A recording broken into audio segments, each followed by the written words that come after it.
VCD number 686. Murali date 27/9/1967. விளக்கம் கொடுத்த நாள் 27/5/2007. VCD number 686. Murli date 27/9/1967. Clarification date 27/5/2007. TPG Andhra प्रदेश.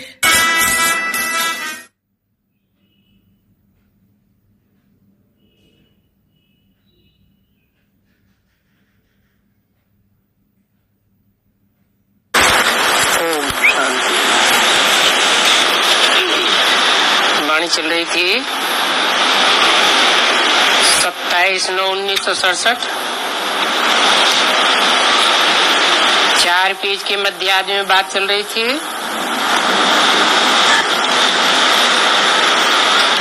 यहाँ तो पेट चीर करके बच्चा निकालते हैं.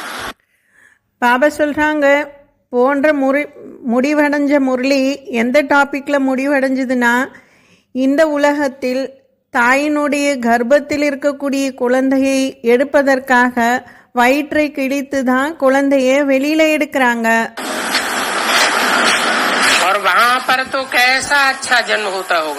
ஆனா பாருங்க, சொர்க்கத்தில் எப்படிப்பட்ட ஜென்மம் இருந்திருக்கணும் குழந்தைக்கு. எப்படி தாய்க்கு குழந்தை பிறக்கும் அப்படின்னா, பாபா சொல்றாங்க, எப்படி ஒரு மலர் மலரும் இல்லையா, பூ பிறப்பது போல குழந்தை பிறக்கும். அதில் எந்த ஒரு அழுக்குகளும் எதுவுமே இருக்காது. ஆனால் இங்கு பாருங்க, மனிதர்கள் எவ்வளவு துக்கமாக இருக்காங்க.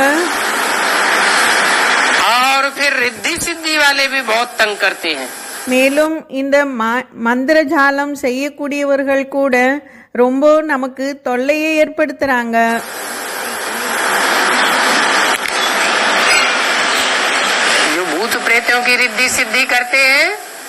பாபா சொல்றாங்க, அவங்க யாருன்னா, இந்த பூத்த பிரேதங்களுக்கெல்லாம் மந்திரஜாலம் செய்வாங்க இல்லையா, அதான் தாந்திரிகம் மந்திரிகம் அப்படிலாம் செய்வாங்க இல்லையா.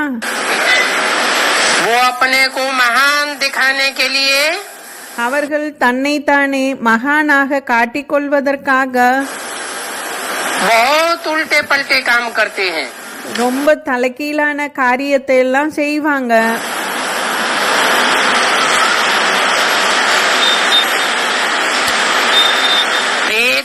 की पूजा करते हैं.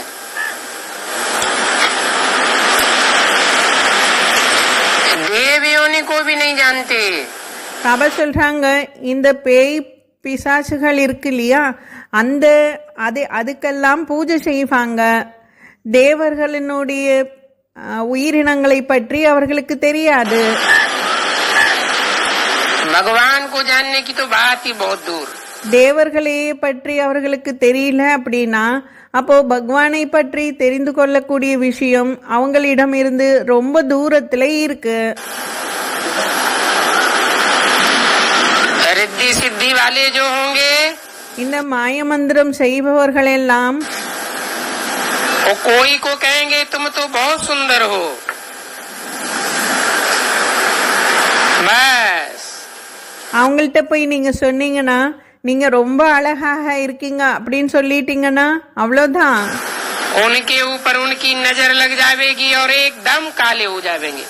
பாபா சொல்றாங்க, யாராவது அழகானவர்களை பார்த்துட்டாங்க அப்படின்னா, அந்த மாயாஜாலம் செய்யக்கூடியவர்கள் அவர்களை முற்றிலுமாக கருப்பாகவே ஆக்கிடுவாங்க.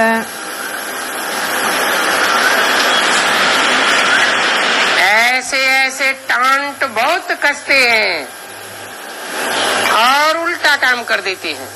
பாபா சொல்றாங்க, அவர்கள் இப்படிப்பட்ட காரியத்தெல்லாம் செஞ்சு தலைகீழான ஒரு காரியத்தையும் செய்வாங்க. அதான் மாய மந்திரத்தை செஞ்சு அவர்களை தன் வசத்துல கொண்டு போகுவாங்க. ஒருவர் இன்னொருவருக்கு துக்கத்தை கொடுத்துக்கிட்டே இருப்பாங்க. बाबा कहते हैं अब इन बातों में बाप क्या कर सकते हैं? ஆனால் இந்த மாதிரியான தந்திரம் அதான் மாயாஜாலம்லாம் செய்கிறாங்க இல்லையா, இந்த விஷயத்துல தந்தை என்ன செய்ய முடியும்? कोई भूत प्रेत वाली तांत्रिक प्रक्रियाएं करते हैं। சிலர் எப்படி இருப்பாங்கன்னா, பூத பேய்களை எல்லாம் விரட்டுவதற்கான தாந்திரிகம் போன்றவைகளை எல்லாம் செய்வாங்க. दूसरों को दुख देते हैं। சிலர் என்ன செய்வாங்கன்னா, மற்றவர்கள் மீது இந்த பேய்களை எல்லாம் ஏவல் விடுவாங்க. அப்படின்னா மற்றவர்களுக்கு துக்கத்தை கொடுப்பாங்க. अपना हिसाब किताब पूरा करते हैं। இப்படி தன்னுடைய கணக்கு வழக்குகளையும் அவர்கள் முழுமையாக நிறைவேற்றிப்பாங்க. इसमें बाप कुछ नहीं कर सकता। இந்த மாதிரியான விஷயத்திலெல்லாம் தந்தை ஒன்றுமே செய்ய முடியாது. बाप तो है पति दुनिया को पावन बनाने वाला। தந்தையினுடைய வேலையே பतित உலகத்தில் வந்து பतितவர்களை பாவனமாக ஆக்கக்கூடியவர். और इन कोई बातों में कोई कनेक्शन नहीं है। பாபா சொல்றாங்க, இந்த விஷயத்திலெல்லாம் தந்தைக்கு எந்த ஒரு கனெக்ஷனுமே கிடையாது. ये तुम्हारा अपना अपना हिसाब किताब है। அதான் இந்த பேய் பிசாசுகள் பிடிச்சிடுச்சு அப்படின்னா இதுக்கெல்லாம் தந்தைக்கு எந்த கணக்கு வழக்குமே இல்லை. பாபா சொல்றாங்க, இவைகளெல்லாம் உங்களுடைய கணக்கு வழக்குகள் தான். पूर्व जन्मों में जिन आत्माओं के साथ जैसा हिसाब किताब जोड़ा है, போன ஜென்மங்களில் எல்லாம் யார் யார் கூட எல்லாம் போய் நீங்கள் தான் கணக்கு வழக்குகளை ஏற்படுத்தி கொண்டீர்கள். वो तो चुकतू करना ही पड़ेगा। அதனால் இந்த கணக்கு வழக்கு எல்லாம் நீங்களே தான் நிறைவேற்றிக்கணும், கணக்கு வழக்குகளை முடிச்சுக்கணும். बाप कुछ नहीं कर सकते। இந்த விஷயங்களில் எல்லாம் தந்தை எதுவுமே செய்ய முடியாது.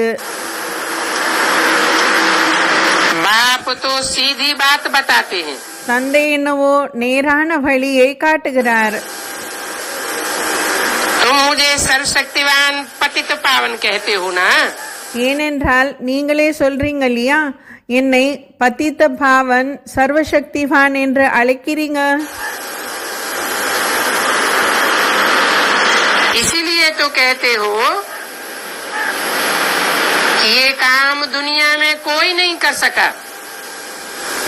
பாபா சொல்றாங்க, உலகத்தில் அப்படிப்பட்ட ஒரு வேலை இருக்கு, அந்த வேலையை உலகத்தினவர் யாருமே செய்ய முடியாது.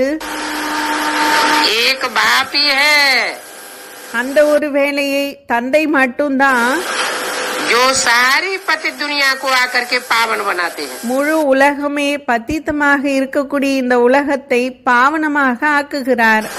இந்த வேலையை इसलिए सर्वशक्तिवान कहा जाता है। இந்த வேலையை தான் யாருமே செய்ய முடியாத காரணத்தினால் தான் தந்தையை சர்வசக்திவான் என்று அழைக்கின்றார்கள். और वो भी मैं पावन कैसे बनाता हूँ? அது கூட பாபா சொல்றாங்க, நான் எப்படி பாவனமாக ஆக்குகிறேன். सो तो तुम जब आकर के समझो அதை வேண்டுமென்றால் நீங்க இங்கு வந்து வேண்டுமென்றால் கேளுங்க, और मैं आकर के समझाऊं, நான் வந்து உங்களுக்கு புரிய வைக்கின்றேன். पावन बनाऊं, நான் உங்களை பாவனமாக ஆக்குகிறேன். तभी तुमको पता होवे। அப்பொழுதுதான் உங்களுக்கு நல்ல விதத்துல புரிய வரும். तुमको कहता हूँ நான் உங்களுக்கு கூறுகிறேன், अपन को आत्मा समझो முதலில் தன்னைத்தானே ஆத்மா என்று புரிந்து கொள்ளுங்கள், और मुझे याद करो, பிறகு என்னை நினைவு செய்யுங்கள். तो तुम पावन बन जावेंगे। அப்போ நீங்க பாவனமாக ஆயிடுவீங்க. बाकी और कोई भी धंधे आदि के लिए मैं नहीं आया हूँ। பாபா சொல்றாங்க, மற்ற வேறு எந்த ஒரு தொழிலுக்கும் நான் இங்கு வரவே இல்லை. ऐसे नहीं औलियों आदि की तरह। ஆனா அதுக்காக இப்படி இல்ல, நான் இந்த பேய் பிசாசுகளை ஓட்டுறாங்க இல்லையா, भूत प्रेतों को कब्जे में करना और उनको भगाना ये कोई मेरा काम है। பாபா சொல்றாங்க, இப்படி இல்லவே இல்ல. பேய் பிசாசுகளை என் வசத்தில் அழைத்து வந்து அதை உங்களிடமிருந்து ஓட்டுவது இதெல்லாம் என்னுடைய வேலையே இல்லை. मैं तो कहता हूँ நான் கூறுகிறேன், बीमारी आती है जाओ डॉक्टर के पास. பாபா சொல்றாங்க, உங்களுக்கு நோய்கள் எல்லாம் வந்துடுச்சுன்னா பாபா சொல்றாங்க போங்க டாக்டர் கிட்ட. भूत प्रेत आता है जाओ औलिया के पास. அதே போல பூத்த பிரேதங்கள் எல்லாம் பேய்கள் உங்களை வந்து பிடிச்சுக்கிச்சா உடனடியாக போங்க பேய் ஓட்டுபவர்களிடம். इसमें मैं कुछ नहीं कर सकता. இதில் நான் எதுவுமே செய்ய முடியாது அப்படின்னு பாபா சொல்றாங்க. ऐसे नहीं कि भगवान कोई बिगड़ी को बनाई देंगे. இப்படி இல்லவே இல்லை, பகவானை பாம்பு பிடிக்கக்கூடியவர் அப்படியும் கிடையாது. बिगड़ी को बिगाड़ा भी भगवान ने नहीं है और एक एक की बिगड़ी को सुधारने के लिए भी भगवान नहीं आता है. பாபா சொல்றாங்க, இப்படி ஒவ்வொரு பாம்பு போல இருக்கவர்களையும் நான் மாற்றுவதற்காக நான் வரவில்லை. भगवान तो आता ही है பகவான் வருவதே आत्माओं को पावन बनाने के लिए. பतिத்தமாக இருக்கக்கூடிய ஆத்மாக்களை பாவனமாக ஆக்குவதற்காக. वो भी रास्ता बताता है. ऐसे नहीं एक एक को बैठ करके पावन बनावेंगे. जो उस रास्ते पर चलेंगे. பாபா சொல்றாங்க, இப்படியே இல்ல, நான் உட்கார வைத்து ஒருத்தருக்கா பாவனம் செய்வேன் அப்படியும் கிடையாது. जितना चलेंगे ऐसे नहीं एक एक को बैठ करके पावन बनावेंगे.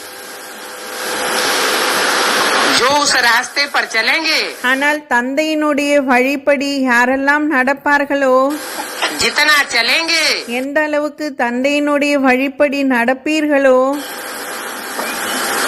उतना मेरे नजदीक आवेंगे அந்த அளவுக்கு நீங்க என் அருகாமையில் வந்துடுவீங்க. और पावन बनेंगे. அப்புறம் பாவனமாகவும் ஆயிடுவீங்க. ऐसे नहीं कि बाप आकर के कोई का मकान बना देंगे. ஆனா அதுக்காக இப்படி இல்ல, தந்தை வந்து வீடு வாசல உருவாக்குவாங்க. कोई कहते हैं भगवान हो, अगर ये भगवान है யாராவது இப்படி கேட்டாங்கன்னா, ஒருவேளை பகவானாக இருக்கிறார் இவர் என்றால் तो मक्खी को जिंदा करके दिखावे. அவர் இந்த ஈயை உயிரோட கொண்டு வந்து காட்டணும். अरे அப்போ நாங்க ஒத்துப்போம் இவர்தான் பகவான் என்று அப்படின்னு சிலர் சொல்லுவாங்க. भगवान कोई चमत्कार करता है क्या? பாபா சொல்றாங்க, அடே பகவான் என்ன இந்த மாயாஜால வேலையெல்லாம் செய்வாங்களா? भगवान को सिर्फ यही धंधा बैठ करके करना है क्या? பகவானுக்கு என்ன இந்த ஒரு தொழிலை உட்கார்ந்து செஞ்சுக்கிட்டு இருப்பாரா? उनको तो कहते ही हैं कि आओ ஏனென்றால் பகவானுக்காக சொல்லப்பட்டிருக்கு, और आकर के पति से पावन बनाओ. பகவானை சொல்லி இருக்காங்க, பகவானே வாருங்கள் வந்து பத்தித்தர்களை பாவனமாக்குங்கன்னு தான் சொல்லி இருக்கீங்க. सो भी मैं आकर के रास्ता बताता हूँ. பாபா சொல்றாங்க, அப்ப கூட நான் வந்தாலும் உங்களுக்கு வழியை தான் காட்டுவேன். अगर सबको आकर के पति से पावन बनाऊं இல்லை என்றால் எல்லாரையும் நானே உட்கார்ந்து பத்தித்தர்களை பாவனமாக ஆக்குகிறேன் என்றால் तो सब एक जैसे पावन बन जावे. அப்போ அனைவருமே ஒரே மாதிரியாக பாவனமாக ஆகிவிடுவீர்கள். सब 16 कला संपूर्ण सर्वगुण संपन्न संपूर्ण हिंसक मर्यादा पुरुषोत्तम बन जावे. அதுக்கு பாபா சொல்றாங்க, அனைவருமே ஒரே மாதிரியாக 16 கலைகள் நிரம்பியவர்களாகவும் சர்வகுணம் சம்பன்னம் எல்லா குணங்களும் நிறைந்தவர்களாகவும் மேலும் புருஷோத்தமர்களாகவும் அகிம்சை இம்சை செய்யாதவர்களாகவும் ஆகிவிடுவீர்கள். அதான் ஒரே மாதிரியாக மரியாதா புருஷோத்தமர்களாகவும் ஆயிடுவீங்க. कहते हैं सुख शांति दो. மேலும் சொல்லியிருக்காங்க இல்லையா, சுகம் சாந்தியை கொடுங்க, दुख हारो. துக்கத்தை போக்குங்க. तुम्हें इसी का तो रास्ता बताता हूँ. நான் இதற்கு தானே வழியை காட்டுகிறேன். बाकी कोई को कुछ बीमारी आदि है ஆனால் பாக்கி யாருக்காகவாது நோய் இருக்கு, अथवा कुछ भी है இல்லை என்றால் வேறு ஏதோ ப்ராப்ளம் இருக்கு, பிரச்சனை तो இருக்கு. जाओ उन साधु संतों के पास। பாபா சொல்றாங்க, அப்படி இருந்ததுன்னா போங்க, நீங்க சாது சன்னியாசிகள்கிட்ட பக்கம் போங்க. ऐसे तो सारी दुनिया आती बीमार है। இப்படி பார்த்தா தந்தை நோயை தான் தீர்க்க வராருன்னு பார்த்தா முழு உலகத்தில் இருப்பவர்கள் அனைவருமே சரீரத்தினுடைய நோயில் தான் இருக்காங்க. रोगी है। அனைவருமே வியாதி உடையவர்கள். मैं एक एक की बैठ करके दवा करूंगा क्या? பாபா கேக்குறாங்க, நான் ஒவ்வொருவரையாக உட்கார வைத்து அவர்களுக்கு நான் இந்த உடலினுடைய நோயை போக்குவதற்கு மருந்தை கொடுப்பேனா? ये जिस्मानी धंधा मेरा नहीं है। இந்த தேகத்தினுடைய தொழில் என்னுடையது கிடையாது. मैं तो आता हूँ रूहानी धंधा करने के लिए। பாபா சொல்றாங்க, நான் வருவதே ஆன்மீக தொழிலை செய்வதற்காக. रूहों का डिफेक्ट निकल जाता है। ஆத்மாக்குள் என்னெல்லாம் டிஃபெக்ட் இருக்கோ அது நீங்கிடும். सत्युग में सब निरोगी हो जाते हैं। பிறகு சத்தியுகத்தில் அனைவருமே நிரோகியாக இருப்பீங்க, நோயற்றவர்களாக இருப்பீங்க. ये तो है ही रोगियों की दुनिया। ஆனால் இந்த உலகமே நோய் உடையவர்களின் உலகம் இது. तो मैं आकर के तुमको प्योर होने का रास्ता बताता हूँ। பாபா சொல்றாங்க, நான் வந்து உங்களை பியூராக ஆகுவதற்காக, தூய்மையாக ஆகுவதற்கு வழியை காட்டுகிறேன். उस रास्ते में जो चल पड़ेंगे யாரெல்லாம் அந்த வழியில் செல்கிறீர்களோ उनके रास्ते में तूफान तो बहुत आवेंगे। அவர்களுடைய வழியில் ரொம்ப புயல்கள் என்னவோ ஏற்படும் தான். क्योंकि 63 जन्मों का हिसाब किताब चुकतू करना पड़ता है। ஏனென்றால் 63 ஜென்மங்களினுடைய கணக்கு வழக்குகளை இப்போ முடிக்கணும். அதனால புயல்கள் ஏற்படும். और तुमको तो विकारों पर जीत पानी है। அதே போல நீங்க இன்னும் விகாரத்தின் மீது வெற்றியும் அடையணும். एक जन्म की ये विकारों की बीमारी नहीं है। இது ஒரு ஜென்மத்தினுடைய நோய் என்பது இல்ல, 63 जन्मों की पुरानी बीमारी है। 63 ஜென்மங்களினுடைய பழைய நோய் இது. இந்த விகாரம் என்பது वो वैद्य लोग भी कहते हैं।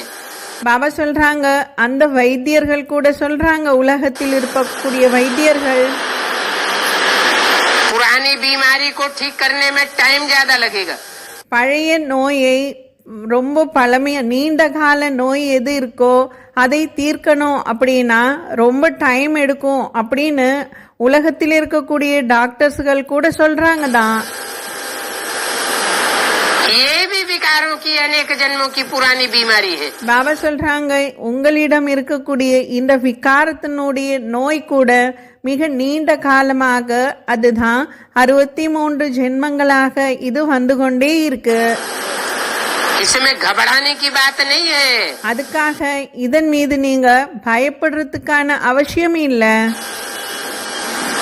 बाप आकर के ऐसा इंजेक्शन लगाते हैं ஆனால் தந்தை வந்து அப்படிப்பட்ட ஒரு இன்ஜெக்ஷனை போடுகிறார், जो जन्म जन्मांतर की बीमारी उखड़ के ऊपर आती है। அப்போ ஜென்ம ஜென்மாந்தரமான இருக்கக்கூடிய நோய்கள் அது அப்படியே வெளியில பொங்கி வெளியில வரும். तो ऐसे नहीं அதுக்காக பயப்படக்கூடாதுன்னு பாபா சொல்றாங்க. இப்படி இல்ல, कि बीच में ही कोई घबराहट में आकर के இப்படி நோய் இன்னும் அதிகமாக வந்துடுச்சுன்னு நினைச்சுக்கிட்டு நடுவுல யாராவது பயந்துகிட்டு और इलाज कराना बंद कर दे। நீங்க உங்களுடைய இந்த ட்ரீட்மெண்ட்டை எடுத்துக்கிறத நடுவுலயே நிறுத்திட்டீங்கன்னா அதான் मेहनत करते करते तुम्हारी विजय हो जाएगी। பாபா சொல்றாங்க, அப்படி பாதியில நிறுத்திடக்கூடாது. பாபா சொல்றாங்க, உழைத்து உழைத்து நீங்க வெற்றி அடைஞ்சிடுவீங்க. तुम जानते हो ஏனென்றால் உங்களுக்கு தெரியும், अभी दैवी राजधानी की स्थापना हो रही है। இப்பொழுது தெய்வீகமான ராஜ்யம் ஸ்தாபனை ஆகிக் கொண்டே இருக்கு. दैवी राजधानी की स्थापना होगी தெய்வீகமான ராஜ்யத்தினுடைய ஸ்தாபனை எப்போ நிறைவேறுமோ तो आसुरी दुनिया खत्म हो जाएगी। அப்போ அதே சமயத்தில் அசுர உலகம் என்பது முடிவடையும். आसुरी दुनिया है बेविचारी, அசுரர்களுடைய இந்த உலகம் இது விபச்சார உலகம். और दैवी दुनिया है अब बेविचारी। பாபா சொல்றாங்க, தெய்வீகமான உலகம் தான் அவிபச்சாரமான உலகம். एक है हंसों की दुनिया ஒன்று அன்னப்பறவைகளினுடைய உலகம், और एक है बगुलों की दुनिया। இன்னொன்று கொக்குகளினுடைய உலகம். ये हंस और बगुले इकट्ठे नहीं रह सकते। அதனால்தான் பாபா சொல்றாங்க, அன்னப்பறவையும் கொக்கும் இரண்டும் ஒன்றாக இருக்க முடியாது. इसलिए पुरानी दुनिया का विनाश हो जाता है। அதனால்தான் பழைய உலகம் என்பது விநாசமாகுது. कितना बाप समझाते हैं, எவ்வளவு தந்தை நமக்கு புரிய வைக்கிறாங்க. परंतु आधा कल्प से माया ने ஆனால் அரை கல்பமாக மாயா अकल बिल्कुल ही चट कर दिए है। புத்தியை முற்றிலுமாக அழிச்சிடுச்சு. पत्थर बुद्धि बन गए। கல்லான புத்தி உடையவர்களாக ஆயிட்டாங்க. अभी तुम बच्चे कहते हो இப்ப குழந்தைகளாகி நீங்க சொல்றீங்க, बाबा हम तो नारायण से नर से नारायण जरूर ही बनेंगे। பாபா நாங்க நரனிலிருந்து நாராயணனாக கண்டிப்பாக ஆகுவோம். लक्ष्य ही तुम्हारा ये है। மேலும் பாபா சொல்றாங்க, இதுதான் உங்களுடைய லட்சியம். इनको ही राजयोग कहा जाता है। இதை தான் ராஜயோகம் என்று அழைக்கப்படும். भगवान वाच है, मैं तुमको राजाओं का राजा बनाता हूँ। பகவானனுடைய வாக்கியம், நான் ராஜாவுக்கெல்லாம் ராஜாவாக உங்களை ஆக்குகிறேன்.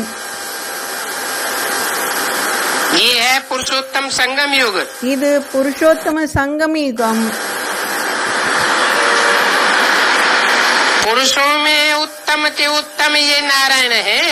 பாபா சொல்றாங்க, புருஷர்களிலே உத்தமமான உத்தமத்திலும் உத்தமமானவர் இந்த நாராயணன்.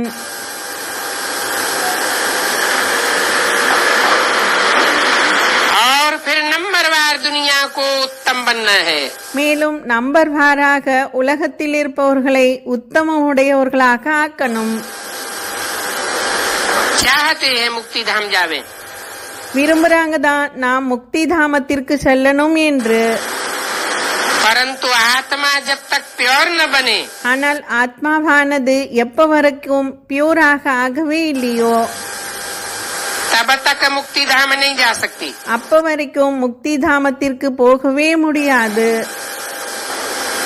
और सिवाय बाप के प्योर कोई भी बना नहीं सकता। மேலும் தந்தையை தவிர வேறு யாரும் பியூராக ஆக்கவே முடியாது. पवित्रता का सागर बाप को कहते हैं। தந்தையை பவித்ரதாவினுடைய கடல் என்று கூறுகிறார்கள். बाप कहते हैं, मैं इनमें प्रवेश कर तुमको रास्ता बताता हूँ। தந்தை கூறுகிறார், நான் இவர்களுக்குள் பிரவேசம் செய்து உங்களுக்கு வழியை காட்டுகிறேன்.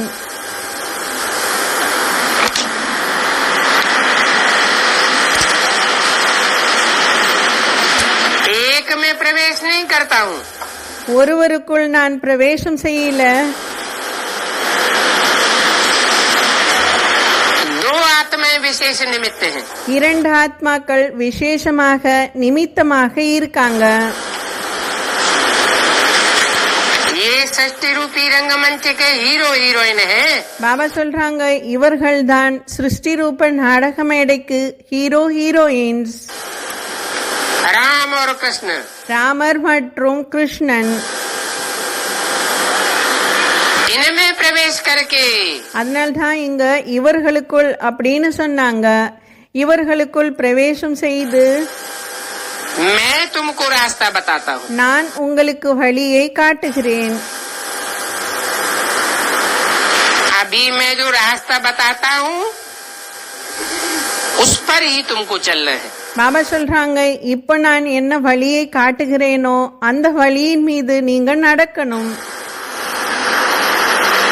अगर औरों के संग के रंग में आए, ஒருவேளை மற்றவர்களுடைய சங்குக்காரங்களை கனெக்ஷன்ல வந்தீங்கன்னா, औरों की मत लेते रहे, மற்றவர்களுடைய வழியை நீங்க எடுத்துக்கிட்டே இருந்தீங்கன்னா,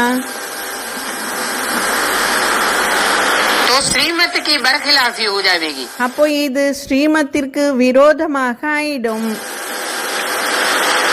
ज्ञान ही बेविचारी बन जाता है। ஞானமே விபச்சாரமாக ஆயிடுது.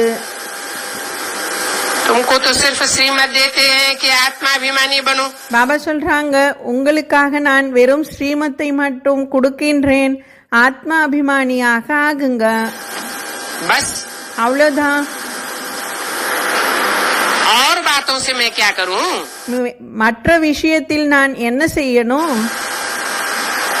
मैं तो तुम्हारा आधा कल्प का मासूक हूँ। பாபா சொல்றாங்க, நான் உங்களுடைய அரை கல்பத்தினுடைய காதலனாக இருக்கிறேன்.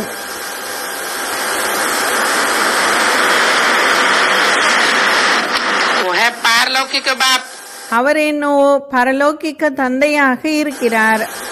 और ये तो है अलौकिक बाप। ஆனால் இவர் அலௌகிக்க தந்தையாக இருக்கிறார். प्रजापिता ब्रह्मा को तो सब जानते हैं। பிரஜாபிதா பிரம்மாவை அனைவருமே தெரிஞ்சிருக்காங்க. हिंदू भी जानते हैं, मुसलमान भी जानते हैं, क्रिश्चियंस भी जानते हैं। இந்துக்கள் கூட தெரிஞ்சிருக்காங்க, அதே போல கிறிஸ்டியன்ஸ்களும் தெரிஞ்சிருக்காங்க, முஸ்லிம்ஸ்களும் தெரிஞ்சிருக்காங்க. सृष्टि के आदि पुरुष को भला कौन नहीं जानता होगा? பாபா கேக்குறாங்க, சிருஷ்டியினுடைய ஆதி புருஷன் யார் இருக்கின்றாரோ, அதான் ஆதி மனிதன், அவரை யாருதான் தெரிஞ்சிருக்க மாட்டாங்க. नाम अलग अलग दे दिए, ஆனால் அவருடைய பெயரை அவரவர்கள் தனித்தனியாக கொடுத்துட்டாங்க. और प्रजापिता तो जरूर यहाँ पर ही होगा। மேலும் பிரஜாபிதா கண்டிப்பாக இங்கதான் இருப்பார். क्योंकि प्रजा यहाँ होती है ஏனென்றால் பிரஜைகள் இங்கு இருக்காங்க, तो प्रजापिता भी यहाँ होता है। அதனால் பிரஜாபிதாவும் இங்குதான் இருப்பார். जब तक प्रजा इधर है எப்ப வரைக்கும் பிரஜைகள் இங்கு இருப்பாங்களோ तब तक प्रजापिता को इधर रहना पड़े। அப்ப வரைக்கும் பிரஜாபிதா இங்கு இருந்துதான் ஆக வேண்டி இருக்கு. बाप कहते हैं, தந்தை கூறுகிறார், मैं ब्रह्मा द्वारा तुमको सभी वेदों शास्त्रों का, நான் பிரம்மா மூலமாக என்னெல்லாம் வேத சாஸ்திரங்கள் இருக்கின்றனவோ, सृष्टि के आदि मध्य अंत का ज्ञान सुनाता हूँ। சிருஷ்டியினுடைய முதல் இடை கடையினுடைய ரகசியத்தை புரிய வைக்கின்றேன். तुम अपने जन्मों को नहीं जानते हो। பாபா சொல்றாங்க, நீங்க உங்களுடைய ஜென்மங்களை பற்றி உங்களுக்கு தெரியவே தெரியாது. अभी तुम बच्चों की बुद्धि में है இப்பொழுது குழந்தைகளாகிய உங்களுடைய புத்தியில அனைத்தும் வந்துடுச்சு. कि हम ब्राह्मण ही विष्णुपुरी की मालिक बनते हैं। நாம் தாம் பிராமணர்கள் விஷ்ணுபுரிக்கு மாலிக்காக ஆகுகிறோம். त्रिमूर्ति के चित्र से शिव बाबा का चित्र निकाल दिया। ஆனால் திருமூர்த்தி சித்திரத்திலிருந்து சிவபாபாவனுடைய சித்திரத்தை, அந்த படத்தையே எடுத்துட்டாங்க.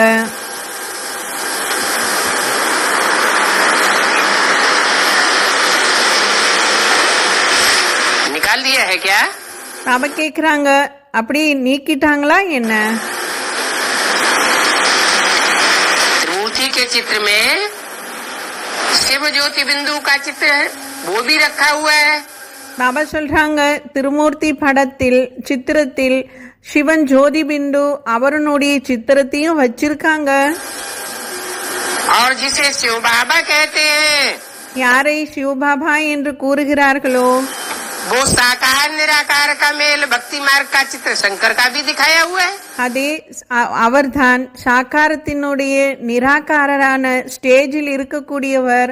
அவரை தான் பக்தி மார்க்கத்தில் எப்படிப்பட்ட சித்திரமோ அதை திருமூர்த்தியில் வைக்கப்பட்டுதான் இருக்கு. அதான் சங்கரனுடைய சித்திரத்தையும் வச்சிருக்காங்க தான். फिर ऐसे क्यों कहते हैं ஆனா இப்போ ஏன் இந்த மகா வாக்கியத்தை இப்படி சொல்லிட்டாங்க? कि त्रिमूर्ति के चित्र से शिव बाबा का चित्र निकाल दिया? இந்த திருமூர்த்தி சித்திரத்தில் சிவபாபாவனுடைய சித்திரத்தை நீக்கிட்டாங்க அப்படின்னு ஏன் சொன்னாங்க? इसका क्या मतलब हुआ? பாபா கேக்குறாங்க, இதுக்கான அர்த்தம் என்ன?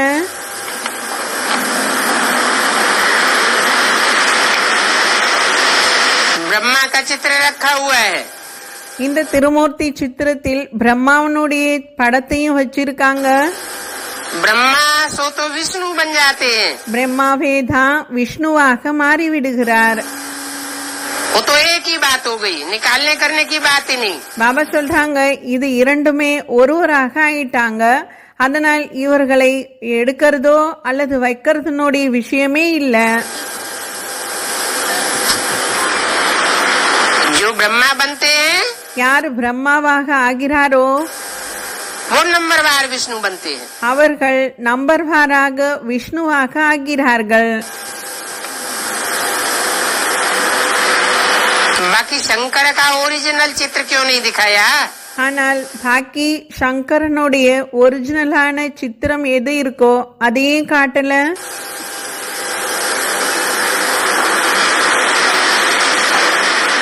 ब्रह्मा का ही चित्र क्यों रख दिया? வெறும் பிரம்மாவனுடைய ஒரிஜினலான சித்திரத்தை மட்டும் ஏன் வச்சிருக்காங்க? அதான் சாக்கார உடலினுடைய சித்திரத்தை வச்சிருக்காங்க. सिर्फ दाढ़ी मूछ साफ कर दी, வெறும் அவருடைய தாடிய கிளீன் பண்ணிட்டாங்க. फीचर तो पूरा ब्रह्मा का ही दिखाया हुआ है. தாடி மீசையை மட்டும் எடுத்துட்டாங்க. ஆனால் அவருடைய தோற்றத்தை முழுமையாக மூவரிலும் பிரம்மாவனுடைய முகத்தை தான் காட்டியிருக்காங்க. इसलिए बोला அதனால் தான் கூறினார், कि त्रिमूर्ति के चित्र में से शिव बाबा का चित्र निकाल दिए. இதனால் தான் இங்கு கூறினாங்க, சிவபாபா திருமூர்த்தி சித்திரத்தில் சிவபாபாவனுடைய சித்திரத்தையே நீக்கிட்டாங்க அப்படின்னு ஏன் சொன்னாங்கன்னா, ஒவ்வொரு முகங்களையும் மூன்று பேருனுடைய முகங்களையும் பிரம்மாவனுடைய முகமாக காட்டியிருக்காங்க. ஒரிஜினலாக யாருனுடைய முகத்தை காட்டணுமோ அந்த முகத்தை இங்கு காட்டவே இல்லை. அதனால்தான் பாபா சொல்றாங்க, சிவபாபாவனுடைய சித்திரத்தையே நீக்கிட்டாங்க அப்படின்னு சொல்றாங்க. यज्ञ के आदि में ही जो बीजारोपण का विशेष पार्ट बजाया, யஜ்யத்தினுடைய ஆதியிலேயே சிவபாபா விதை விதைக்கக்கூடிய காரியத்தை, விசேஷமான காரியத்தை செய்திருந்தார். जो गीता में कहा है हम बीज प्रदपिता, அதனால்தான் கீதையில கூட சொல்லி இருந்தாங்க, அகம் பீஜ பிரஜபிதா. मैं ज्ञान का बीज बोने वाला पिता हूँ. அப்படின்னா நான் ஞானத்தினுடைய விதையை விதைக்கக்கூடிய தந்தையாக இருக்கின்றேன் அப்படின்னு கீதையிலேயே சொல்லி இருக்காங்க. उस बीज बोने वाले का चित्र ही निकाल दिया. அந்த விதை விதைக்கக்கூடியவர் அவரனுடைய சித்திரத்தையே திருமூர்த்தியிலிருந்து நீக்கிட்டாங்க. उनका चित्र तो जरूर बनाना चाहिए. கண்டிப்பாக அவரனுடைய சித்திரத்தை உருவாக்கிதான் ஆகணும். அதான் கண்டிப்பாக உருவாக்கணும்னு சொல்றாங்க. इसलिए बोला அதனால் தான் கூறினார், ये त्रिमूर्ति का चित्र कोई यथार्थ नहीं है. இந்த திருமூர்த்தியினுடைய சித்திரம் உண்மையான சித்திரம் இல்ல. तुम बच्चों को त्रिमूर्ति का यथार्थ चित्र बनाना चाहिए. ஆனால் குழந்தைகளாகி நீங்க தான் திருமூர்த்தியினுடைய உண்மையான சித்திரம் எதுவோ அதை நீங்க உருவாக்கணும்.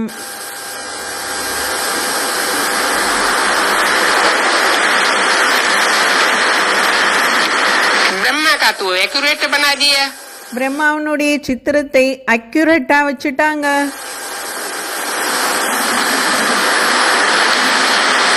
फिर उन शिव बाबा का अलग क्यों बनाई दिया? ஆனால் ஏன் சிவபாபாவை தனியாக ஆக்கிட்டாங்க? ब्रह्मा द्वारा स्थापना, शंकर द्वारा विनाश। பிரம்மா மூலமாக ஸ்தாபனை, சங்கர் மூலமாக விநாசம். ये कौन करवाते हैं? இதை யாரு செய்ய வைப்பாங்க?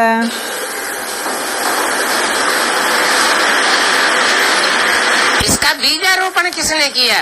பாபா கேக்குறாங்க, இந்த வேலையை யாரு செய்ய வைப்பாங்க? அதுக்கான விதை விதைக்க கூடியவர் யாரு? कुछ भी नहीं समझते। அதான் யாரு விதை விதைத்தவர் என்று யாருக்குமே தெரியல. அதான் ஒன்றுமே புரிஞ்சுக்கல. बाप कभी किसी को भी घर बार छोड़ने के लिए नहीं कहेंगे। பாபா சொல்றாங்க, நான் எப்பொழுதுமே வீடு வாசலை விட்டுடுங்க அப்படின்னு நான் யாருக்குமே சொல்லல.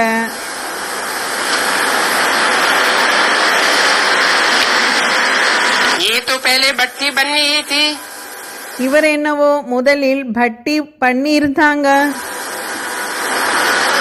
तो ड्रामा में इनका पार्ट था। டிராமாவில் இவருடைய பார்ட் என்பது இருந்தது.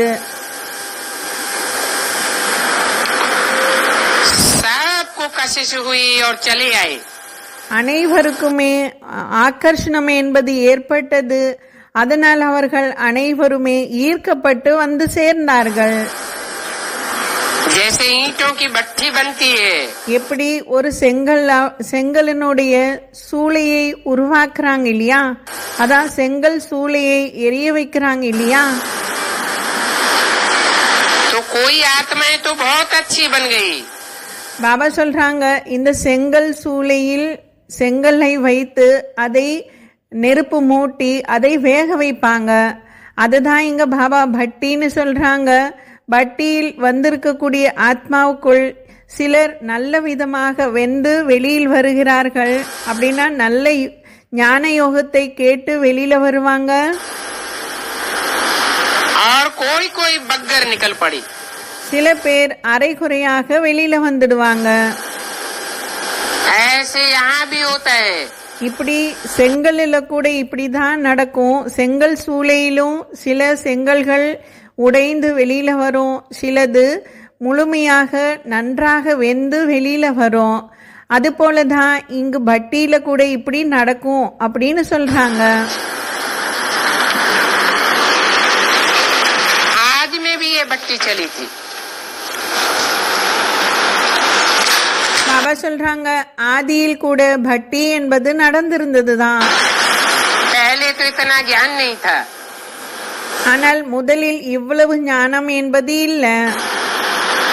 इसीलिए काम धीमा धीमा चल रहा था। அதனால் ஆதியில் வேலை மெதுவாக தான் நடந்தது. अभी तो तुम बच्चों की बुद्धि में पूरा ज्ञान है। ஆனால் இப்போ குழந்தைகள் உங்களுடைய புத்தியில எல்லா ஞானமும் வந்துடுச்சு. ओम शांति। आज का रात्रि क्लास है 27/9/67 का। பாபா அந்த வாணியை முடிச்சுட்டாங்க. அதான் இரவு வாணியை எடுத்திருக்காங்க.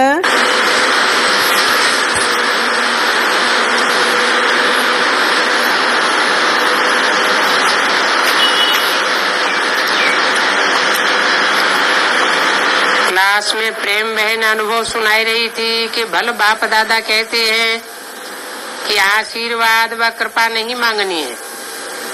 ஸோ கிளாஸ்ல அப்படிப்பட்ட ஒரு பெஹன் கேட்டாங்க. அந்த பெஹனுக்காக பாபா பதில் சொல்றாங்க, ஆசீர்வாதம் அல்லது கிருபை இதெல்லாம் பாபா கொடுக்கறது இல்ல. परंतु सन्मुख आने से ऑटोमेटिकली आशीर्वाद मिल जाती है। ஆனால் எப்பொழுது தந்தைக்கு கண் எதிரில் வந்துடுறீங்களோ அப்போ ஆட்டோமேட்டிக்கலாகவே ஆசீர்வாதம் என்பது கிடைச்சிடும்.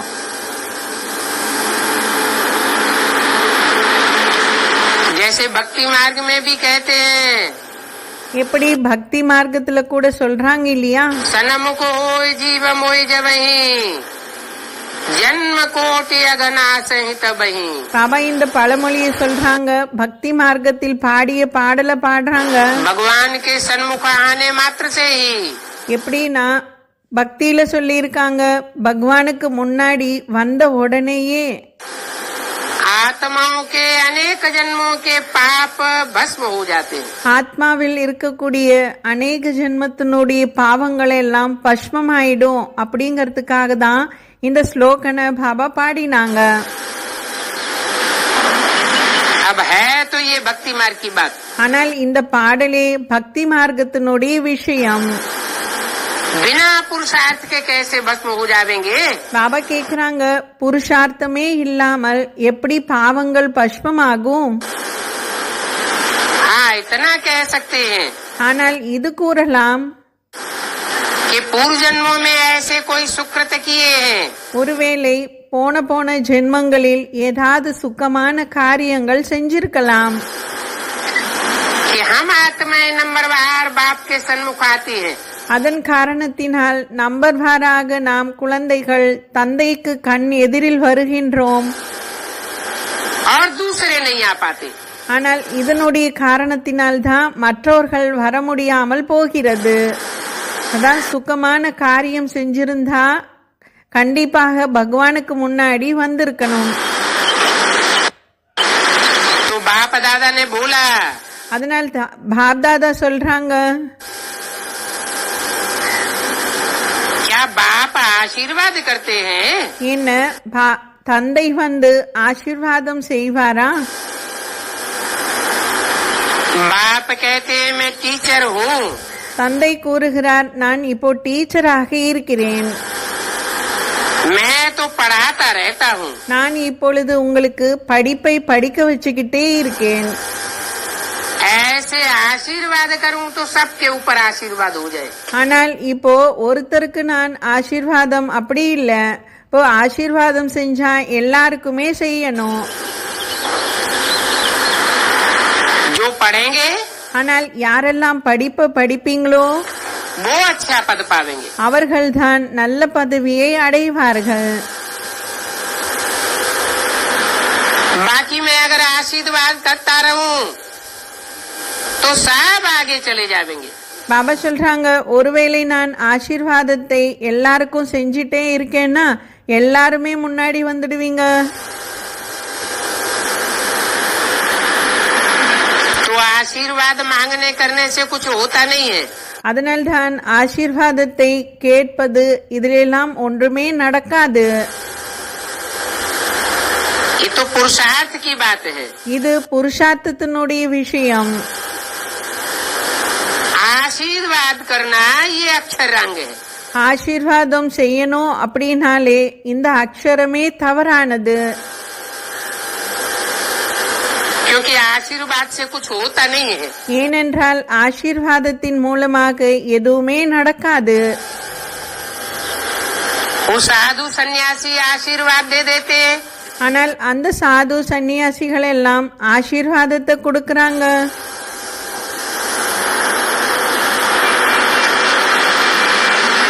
जिनको लगना होता है उनको लग जाता है।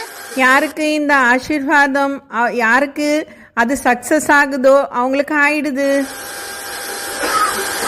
तो बस उनके पीछे पड़ जाएंगे, भगवान समझेंगे।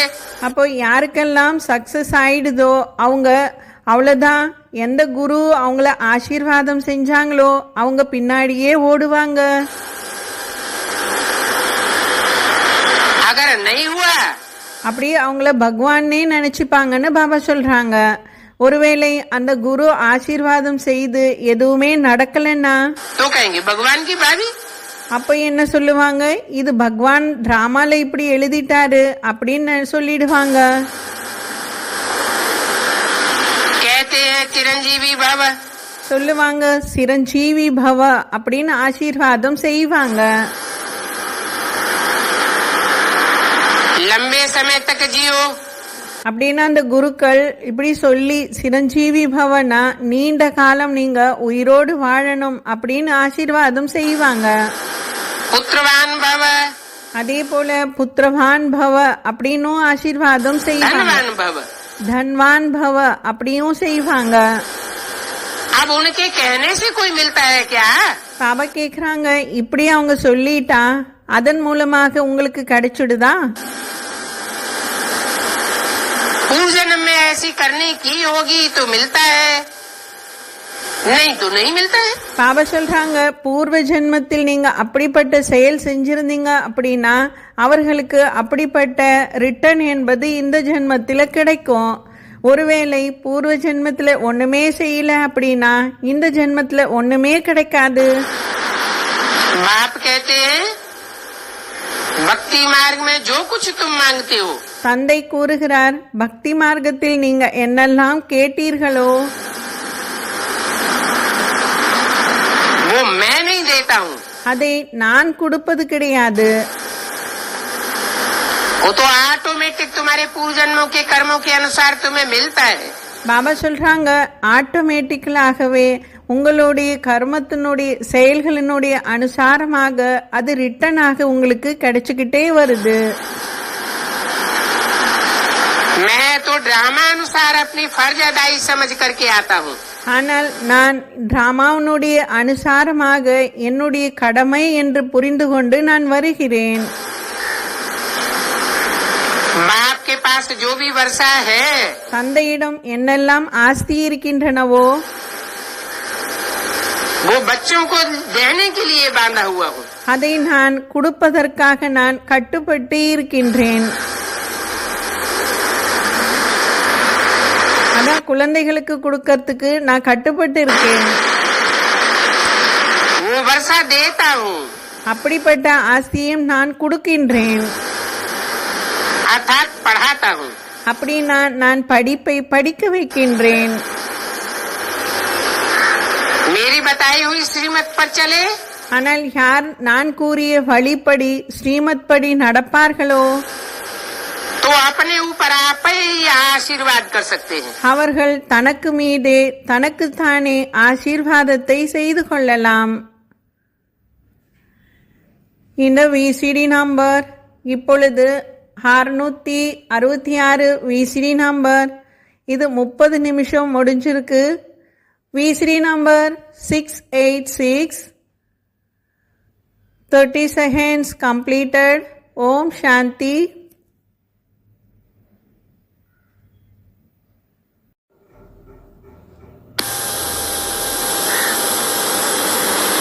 इसको कहते हैं दुख हरता सुख करता। Om Shanti. VCD number 686 VCD number 686. Baba சொல்றாங்க, துக்கத்தை போக்கி சுகத்தை கொடுக்கக்கூடியவர் இவருக்கு தான் சொல்லப்படும். अगर मैं सभी का दुख हरता हूँ और सभी का दुख सुख करता हूँ तो सभी को देना पड़े। சுகத்தை கொடுத்து துக்கத்தை போக்குகிறார் இவர் என்றால் இப்போ எல்லாருக்குமே ஒரே மாதிரியான சுகத்தையும் கொடுத்து துக்கத்தையும் போக்கணும். क्योंकि बच्चे तो सभी है ना। ஏனென்றால் உலகத்தில் இருப்பவர்கள் அனைவருமே குழந்தைகள் இல்லையா தந்தைக்கு. तो समझना चाहिए ये आशीर्वाद भक्ति मार्ग का अक्षर है। பாபா சொல்றாங்க, இப்படி யாருக்கும் தந்தை ஆசீர்வாதம் என்பது கொடுக்க மாட்டாங்க. ஆசீர்வாதம் என்பதெல்லாம் பக்தியினுடைய அக்ஷரங்கள். ये ज्ञान की बात नहीं है। ஆசீர்வாதம் இந்த வார்த்தைகள் எல்லாம் ஞானத்தினுடைய விஷயமே இல்ல. भगवान आकर के एक एक को आशीर्वाद नहीं देते। பகவான் வந்து ஒவ்வொருவருக்காக ஆசீர்வாதம் கொடுப்பது என்பது கிடையாது. तुम बच्चों को तो कुछ भी मालूम नहीं था बेहद का बाप क्या वर्षा देते हैं। குழந்தைகளாகி உங்களுக்கு கூட ஒன்றுமே தெரியாதவர்களாக இருந்தீங்க. ஏனென்றால் எல்லைக்கு அப்பாற்பட்ட தந்தை என்ன ஆஸ்தி கொடுக்கின்றார் என்று தெரியாது. सत्युग में जब तुम जावेंगे तो भी ये पता नहीं रहेगा। அதே போல எப்பொழுது சத்தியுகத்திற்கு செல்வீர்களோ அங்கு கூட இந்த விஷயங்களை பற்றி உங்களுக்கு தெரியாது. कि भगवान से क्या मिलता है। என்ன விஷயம் என்றால் முக்கியமான விஷயமே இதுதான், பகவானிடம் இருந்து நமக்கு என்ன கிடைக்கின்றது. ये तो आगे के पुरुषार्थ की प्रारब्ध मिलती है। சக்தியுகத்தில் இருப்பவர்களுக்கு அவர்கள் முன் ஜென்மத்தில் செய்த செயல்களுக்கான பலன்களை தான் சத்யுகத்தில் வந்து அனுபவிக்கின்றார்கள். बाप कहते हैं माम एकम याद करो तो जैसे कि अपने ऊपर आशीर्वाद कर लेंगे. பாபா சொல்றாங்க, மாமேகம் யாத் கரோ, என் ஒருவனை மட்டும் நினைவு செய்யுங்க. இப்படி செய்தால் அப்போ தனக்கு தானே நீங்க ஆசீர்வாதம் செய்து கொண்டது போல ஆயிடுது. टीचर तो पढ़ाते हैं, டீச்சர் படிப்பை படிக்க வைப்பாங்க. टीचर की मत पर चल करके अपने ऊपर आशीर्वाद करते हो. டீச்சரனுடைய வழிப்படி நடந்து தனக்கு தானே ஆசீர்வாதத்தை எடுத்துக்கணும். तो श्रीमत से तुम जितना ऊंच बनना चाहो, பாபா சொல்றாங்க, ஸ்ரீமத் படி நீங்க நடந்து எந்த அளவுக்கு உயர்ந்த வழியில் செல்லலாம் என்றால் उतना ऊंच बन सकते हो. அந்த அளவுக்கு கூட நீங்க உயர்ந்த வழிக்கு போகலாம், உயர்ந்த ஸ்டேஜை போய் அடையலாம். तुम बच्चे ये बात याद रखो குழந்தைகளாகி நீங்க இந்த விஷயத்தை நினைவுல வச்சுக்கோங்க.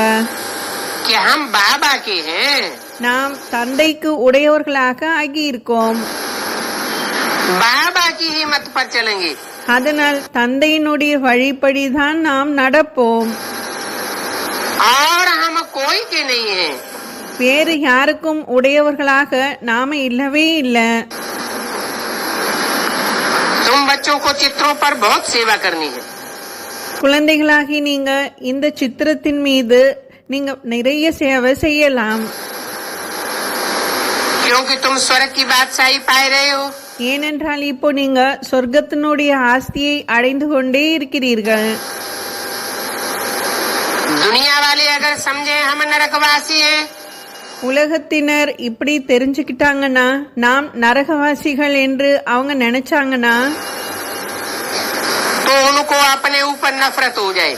அப்போ தனக்குத்தானே அவர்கள் மீது வெறுப்பு என்பது ஏற்பட்டுடும். परंतु वो दुनिया वाले ऐसा समझते नहीं है कि हम नरकवासी हैं. ஆனால் உலகத்தில் இருப்பவர்கள் தன்னைத்தானே இப்படி நினைச்சுக்கிறதே இல்ல, நாம் நரகத்தில் வசிக்கின்றோம் என்று. तो तुमको समझाना है. அதான் நாம் நரகவாசி என்றே அவர்களுக்கு தெரியல. பாபா சொல்றாங்க, நீங்க அவர்களுக்கு புரிய வைக்கணும். ये दुनिया दुखधाम है, இந்த உலகமே துக்கதாமம், नरकधाम है. நரகதாமம். और अभी ये बाप आकर के इस दुखधाम को सुखधाम बनाने की ऊंच से ऊंच मत देते हैं. தந்தை இப்பொழுது வந்து இந்த நரகதாமத்தில் இருந்து கொண்டு உயர்ந்ததிலும் உயர்ந்த சுகதாமத்திற்கு செல்வதற்காக உயர்ந்ததிலும் உயர்ந்த வழியை காட்டிக் கொண்டு இருக்காங்க. गायन भी है, प्रभु तुम्हारी गत मत न्यारी. பாடலும் பாடி இருக்காங்க, ஹே பிரபு, உங்களுடைய நிலையும் உங்களுடைய வழியும் தனிப்பட்டது என்று பாடியிருக்காங்க. அதான் துமாரி கதிமதி ஞாரி, तुम्हारी गत मत तुम ही जानो. உங்களுடைய கதி மதி இதை பற்றி நீங்க தான் தெரிஞ்சிருக்கீங்க அப்படின்னு பாடியிருக்காங்க. अर्थात और कोई मनुष्य मात्र साधु सन्यासी भगवान क्या मत देते हैं वो नहीं जानते हैं. அப்படின்னா இதனுடைய அர்த்தம், பாபா சொல்றாங்க, சாது சந்நியாசிகள் யாராக இருந்தாலும் சரி, பகவான் நமக்கு என்ன வழியை காட்டுவார் என்ற இந்த விஷயத்தை யாருக்கும் தெரியாது அப்படின்னு இதுல ப்ரூஃப் ஆகுது. अगर जानते होते ஒருவேளை இந்த சாதுக்கள் சந்நியாசிகள் தெரிஞ்சிருந்தாங்கன்னா तो दुनिया का कल्याण करते. பகவான் என்ன வழியை காட்டியிருந்தார் என்று அவர்களுக்கும் தெரிஞ்சிருந்ததுன்னா அவர்கள் கண்டிப்பாக உலகத்திற்கு நன்மைதான் செஞ்சிருப்பாங்க. अभी तुम तो ऐसे नहीं कहेंगे. ஆனா நீங்க இப்படி இனி சொல்ல மாட்டீங்க. कि बाप की गत मत न्यारी हम नहीं जानते. தந்தையினுடைய கத்தி மத்தி ஞாரி அப்படின்னா தந்தையினுடைய வழியும் தந்தையினுடைய நிலையும் தனிப்பட்டது என்று நீங்க சொல்ல மாட்டீங்க. மேலும் தந்தை என்ன வழியை காட்டினார் அப்படிங்கறதும் தெரியாது என்பதும் இல்ல. तुम तो जान गए हो ஏனென்றால் நீங்க இப்போ தெரிஞ்சுக்கிட்டீங்க कि बाप आकर के कैसे सदगति करते हैं தந்தை வந்து எப்படி சத்கதி நமக்கு செய்கின்றார் என்ற விஷயம் உங்களுக்கு இப்போ தெரிஞ்சு போச்சு. और कैसे दुर्गति होती है. மேலும் துர்க்கதி எப்படி ஏற்பட்டது, कैसे सदगति होती है और कैसे दुर्गति होती है. பாபா கேக்குறாங்க எப்படி சத்கதி என்பது ஏற்பட்டது மேலும் துர்க்கதி என்பது எப்படி ஏற்பட்டதுன்னு கேக்குறாங்க. एक सदगुरु निराकार से सदगति. ஒரே ஒரு சத்குரு நிராகாரர் மூலமாக சத்கதி என்பது ஏற்படுகிறது. और अनेक मनुष्य गुरुओं से दुर्गति. பாபா சொல்றாங்க அநேக மனித குருக்கள் மூலமாக துர்க்கதி என்பது ஏற்படுகிறது. और ऐसे नहीं है. மேலும் இது மட்டும் இல்ல, ये सदगति और दुर्गति की लीला 5000 वर्ष में ही देखेंगे कि 2500 वर्ष सदगति होती है और 2500 वर्ष दुर्गति होती है. नहीं. பாபா சொல்றாங்க 5000 வருடத்துல இப்படி இல்ல, சத்கதி 2500 வருஷத்துக்கும் துர்க்கதி 2500 வருஷத்துக்கும் இப்படி இல்ல. वो भी होती है, वो विराट ड्रामा है. பாபா சொல்றாங்க இது விராட டிராமா. लेकिन संगम युग में भी ये सदगति और दुर्गति का ड्रामा चलता है. ஆனால் மெயினாக விஷயம் சங்கமிகத்தில் தான் துர்க்கதியும் மற்றும் சத்கதிக்கான விஷயமே நடந்து கொண்டிருக்கு. यहाँ शूटिंग होती है. இங்குதான் ஷூட்டிங் என்பது நடந்து கொண்டிருக்கு. ठोकर खा करके फिर ठाकुर बनते हैं. பாபா சொல்றாங்க இப்படி ये लगा हुआ है. ஏமாந்து ஏமாந்து जो यहाँ श्रीमत पर चलते हैं वो प्रैक्टिकल में अपनी सदगति देखेंगे. பாபா சொல்றாங்க இங்கு மற்றவர்களிடம் ஏமாந்து ஏமாந்து பிறகு டாகுராக ஆகுறாங்க. பிராக்டிக்கலில் இங்கேயே தான் சத்கதியை நீங்க பாப்பீங்க ஷூட்டிங் பீரியட்ல. दूसरे भी उनकी सदगति को देखेंगे. யாருக்கெல்லாம் சத்கதி ஏற்படுகிறதோ அதை மற்றவர்களும் பாப்பாங்க. और जो श्रीमत पर नहीं चलते हैं ஒருவேளை யாரெல்லாம் தந்தையினுடைய ஸ்ரீமத் படி நடக்கவே இல்லையோ वो यहाँ ही अपनी दुर्गति देखेंगे. அவர்கள் தனக்குத்தானே துர்க்கதி ஆகுவாங்க, அவர்கள் தனக்குத்தானே பாப்பாங்க. दूसरों को भी दिखाई पड़ेगी कि श्रीमत पर न चलने के कारण மற்றவர்களுக்கும் இது தெரியப்படும், இவர் ஸ்ரீமத் படி நடக்க முடியாத காரணத்தினால்தான் इनकी दुर्गति हो गई. இவருக்கு துர்க்கதி ஏற்பட்டது என்று மற்றவர்களும் பார்ப்பார்கள். तो तुम जान गए हो कि सदगति कैसे होती है, दुर्गति कैसे होती है. இப்போ நீங்க தெரிஞ்சுக்கிட்டீங்க சத்கதி என்பது எப்படி ஏற்படுகிறது, துர்க்கதி என்பது எப்படி ஏற்படுகிறது என்று இப்போ தெரிஞ்சுக்கிட்டீங்க. अभी तो तुम पुरुषोत्तम संगम युग पर बैठे हो. நீங்க இப்போ புருஷோத்தம சங்கமிகத்தில் அமர்ந்திருக்கீங்க. पुरुषोत्तम संगम युग होता ही तब है புருஷோத்தம சங்கமிகம் என்பது எப்பொழுது இருக்கும்னா जब बाप पुरुषों में उत्तम ते उत्तम तुमको बनाने के लिए आते हैं. எப்பொழுது தந்தை குழந்தைகளாகி உங்களை உத்தமத்திலும் உத்தமமானவர்களாக மாற்றுவதற்கு வருகிறாரோ அப்பொழுதுதான். ये बातें समझाना किसी को बहुत सहज है. இந்த விஷயங்களை எல்லாம் மற்றவர்களுக்கு நீங்க கூறுவது என்னவோ மிகவும் சகஜமான விஷயம்தான். कोई पूछे யாராவது கேட்டாங்கன்னா तुम भारत की क्या सेवा करते हो, நீங்க பாரதத்துக்கு என்ன சேவை செய்றீங்க அப்படின்னு யாராவது கேள்வி கேட்டா बोलो சொல்லுங்க. सारे विश्व में अशांति फैली हुई है. இன்றைக்கு உலகத்தில் முழு உலகமுமே அசாந்தி தான் பரவி இருக்கு. अपने तन से सब अशांत हैं. ஏனென்றால் அனைவருமே தன்னுடைய உடல் மூலமாக அசாந்தியாக இருக்காங்க. धन से अशांत हैं. அதே போல தன்னுடைய பணம் செல்வத்தில் கிடைக்காத காரணத்தினால் அதிலையும் அசாந்தியாக இருக்காங்க. अपने मन से सब अशांत हैं। தன்னுடைய மனதின் மூலமாகவும் அனைவரும் அசாந்தியாக தான் இருக்காங்க. संगी साथी संबंधियों से सब अशांत हैं। அதே போல தன்னுடைய சொந்த பந்தங்கள் தொடர்பில் கனெக்ஷனில் வரக்கூடியவர்கள் அனைவர் மூலமாகவும் அசாந்தியாக தான் மனிதர்கள் இருக்காங்க. क्योंकि सारी दुनिया झूठी और धोखेबाज बनती जा रही है। ஏனென்றால் இன்றைய உலகம் இப்பொழுது பொய்யாகவும் மற்றும் ஏமாற்றக்கூடிய உலகமாக ஆகிக்கொண்டே போகிறது. तो उनको बताओ அப்போ அவர்களுக்கு சொல்லுங்க, कि तुम भारत की और विश्व की क्या सेवा करते हो। நீங்க பாரதத்துக்கும் மற்றும் உலகத்திற்கு என்ன சேவை செய்றீங்க அப்படின்னு போய் கேட்கலாம். तुम विश्व में शांति का राज्य स्थापन कर रहे हो। பாபா சொல்றாங்க, குழந்தைகளாகி நீங்க தான் விஸ்வத்தின் மீது ராஜ்யத்தை ஸ்தாபனை செய்றீங்க. सारे विश्व में अशांति फैली हुई है। முழு உலகமுமே அசாந்தி என்பது பரவி இருக்கு. अशांति अपन को देह समझने के कारण होती है। இந்த அசாந்தி என்பது எப்படி ஏற்பட்டது என்றால் தன்னைத்தானே தேகம் என்று நினைத்து கொண்டதனுடைய காரணத்தினால்தான் அசாந்தி என்பது ஏற்படுகிறது. कोई भी अपन को ज्योति बिंदु आत्मा नहीं समझते। பாபா சொல்றாங்க, ஒருவருமே தன்னைத்தானே ஜோதி பிந்து ஆத்மா என்று ஒருவருமே புரிஞ்சுக்கல. क्योंकि कोई को इसका ज्ञान ही नहीं है। ஏனென்றால் யாருக்குமே இதனுடைய ஞானம் இல்லவே இல்லை.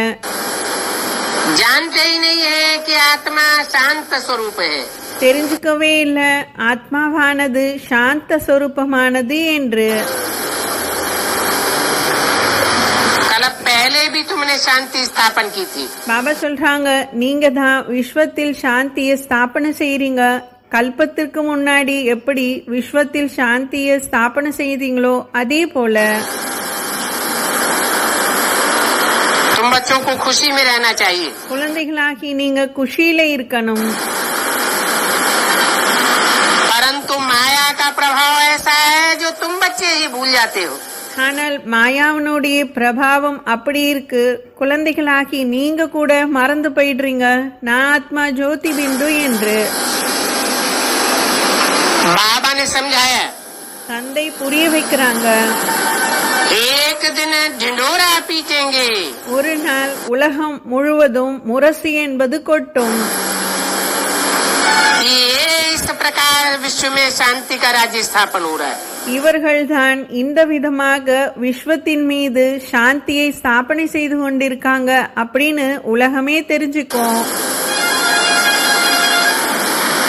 और एक धर्म की दुनिया में स्थापना हो रही है।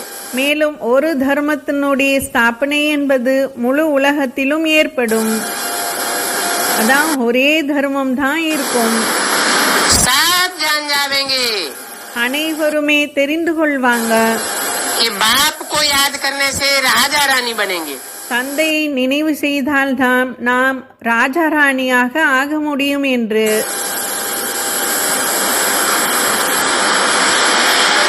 अभी बाप ब्रह्मा द्वारा नई दुनिया की स्थापना कर रहे हैं। இப்பொழுது தந்தை பிரம்மா மூலமாக ஸ்தாபனையை செய்து கொண்டே இருக்கிறார்.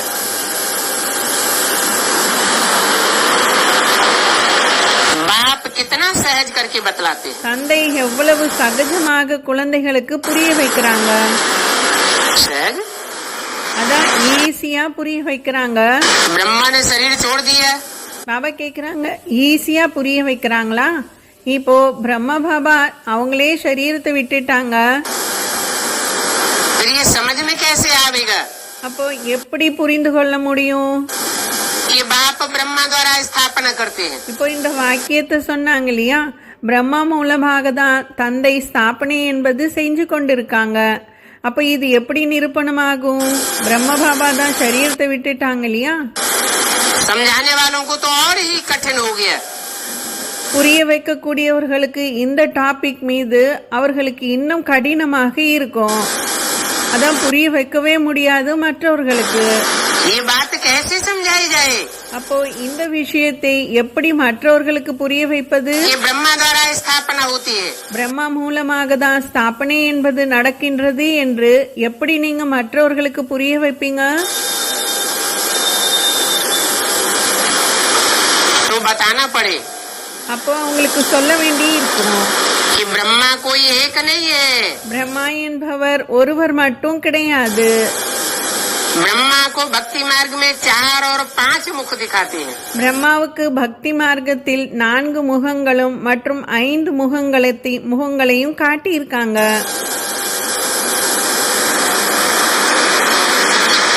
बोला भी है यह ब्रह्मा चला जावे।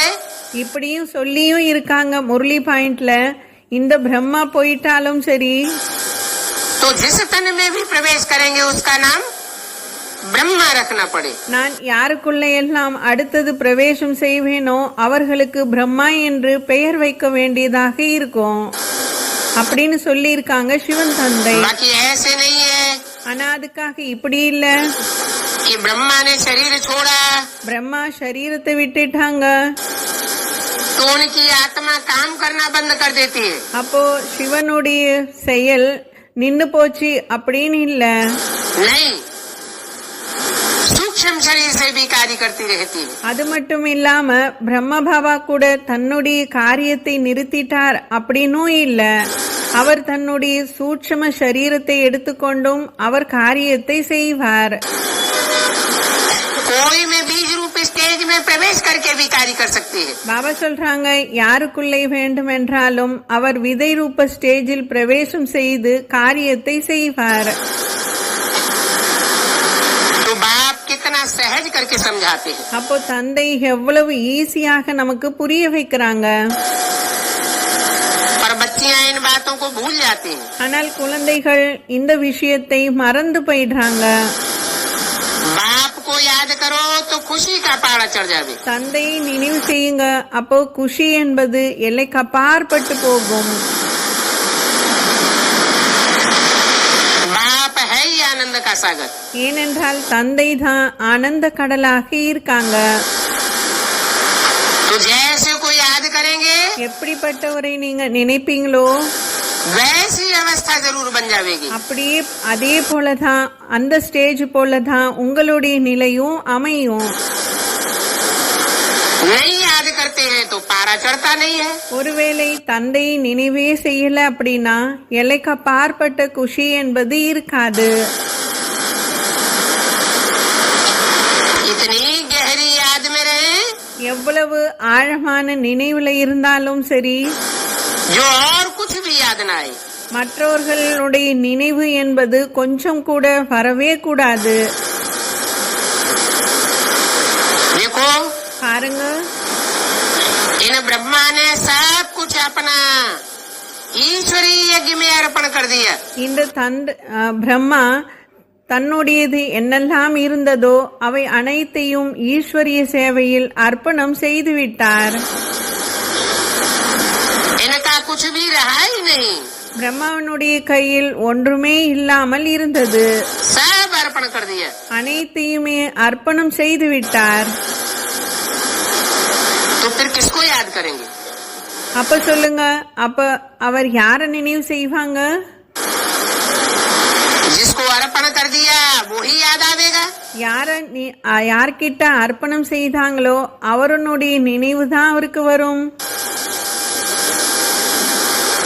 तो याद की यात्रा से सतो प्रधान जरूर बनना है। பாபா சொல்றாங்க நினைவு யாத்திரை மூலமாக தான் நீங்க சத்தோ பிரதானமாக உங்களை ஆக்கிக்கணும்.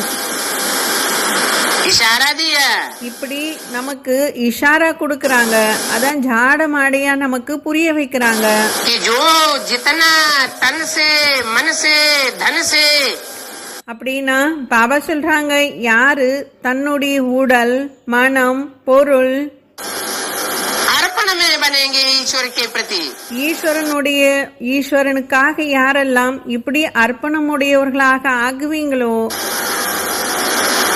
उनकी आत्मा का दर्पण उतना ही पावरफुल हो जाएगा।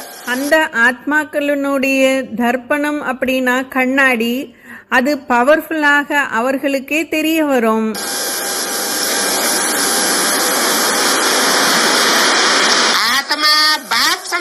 स्टेज को प्राप्त करेगी। பாபா சொல்றாங்க அப்படிப்பட்ட ஆத்மாக்கள் பாப் சமான் ஸ்டேஜை போய் அடைவார்கள். बाप ज्ञान का सागर है तो बच्चे क्यों नहीं बनेंगे? தந்தை ஞானக்கடலாக இருக்கிறார் என்றால் குழந்தைகளால ஏன் ஆக முடியாது ஞானக்கடலாக? बाकी जितना गुड़ डालेंगे उतना मीठा होगा।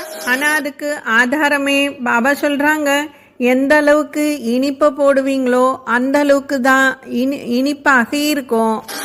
எந்த அளவுக்கு வெல்லத்தை போடுவீங்களோ அந்த அளவுக்கு இனிப்பு என்பது இருக்கும்.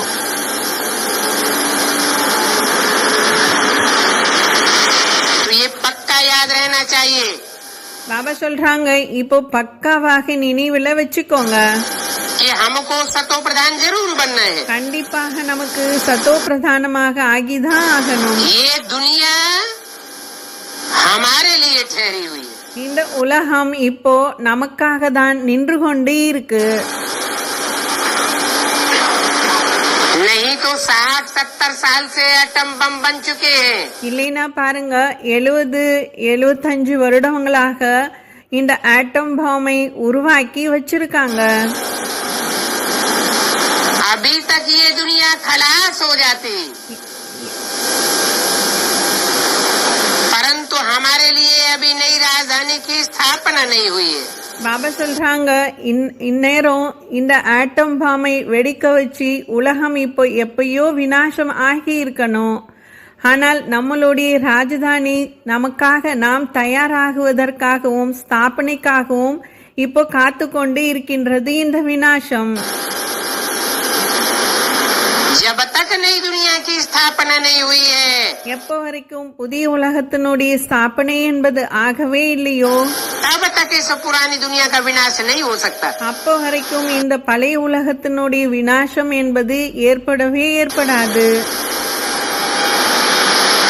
आगे चल करके तुम देखेंगे, பாபா சொல்றாங்க வரக்கூடிய காலத்தில் நீங்க பாப்பீங்க कैसे लड़ाइयाँ लगती हैं। எப்படி போர் யுத்தம் என்பது மூலம். जैसे एक सैंपल दिखाया सन 47 में। அதுக்காக தான் ஒரு சாம்பிளை கூட தந்தை காட்டியிருந்தாங்க 1947.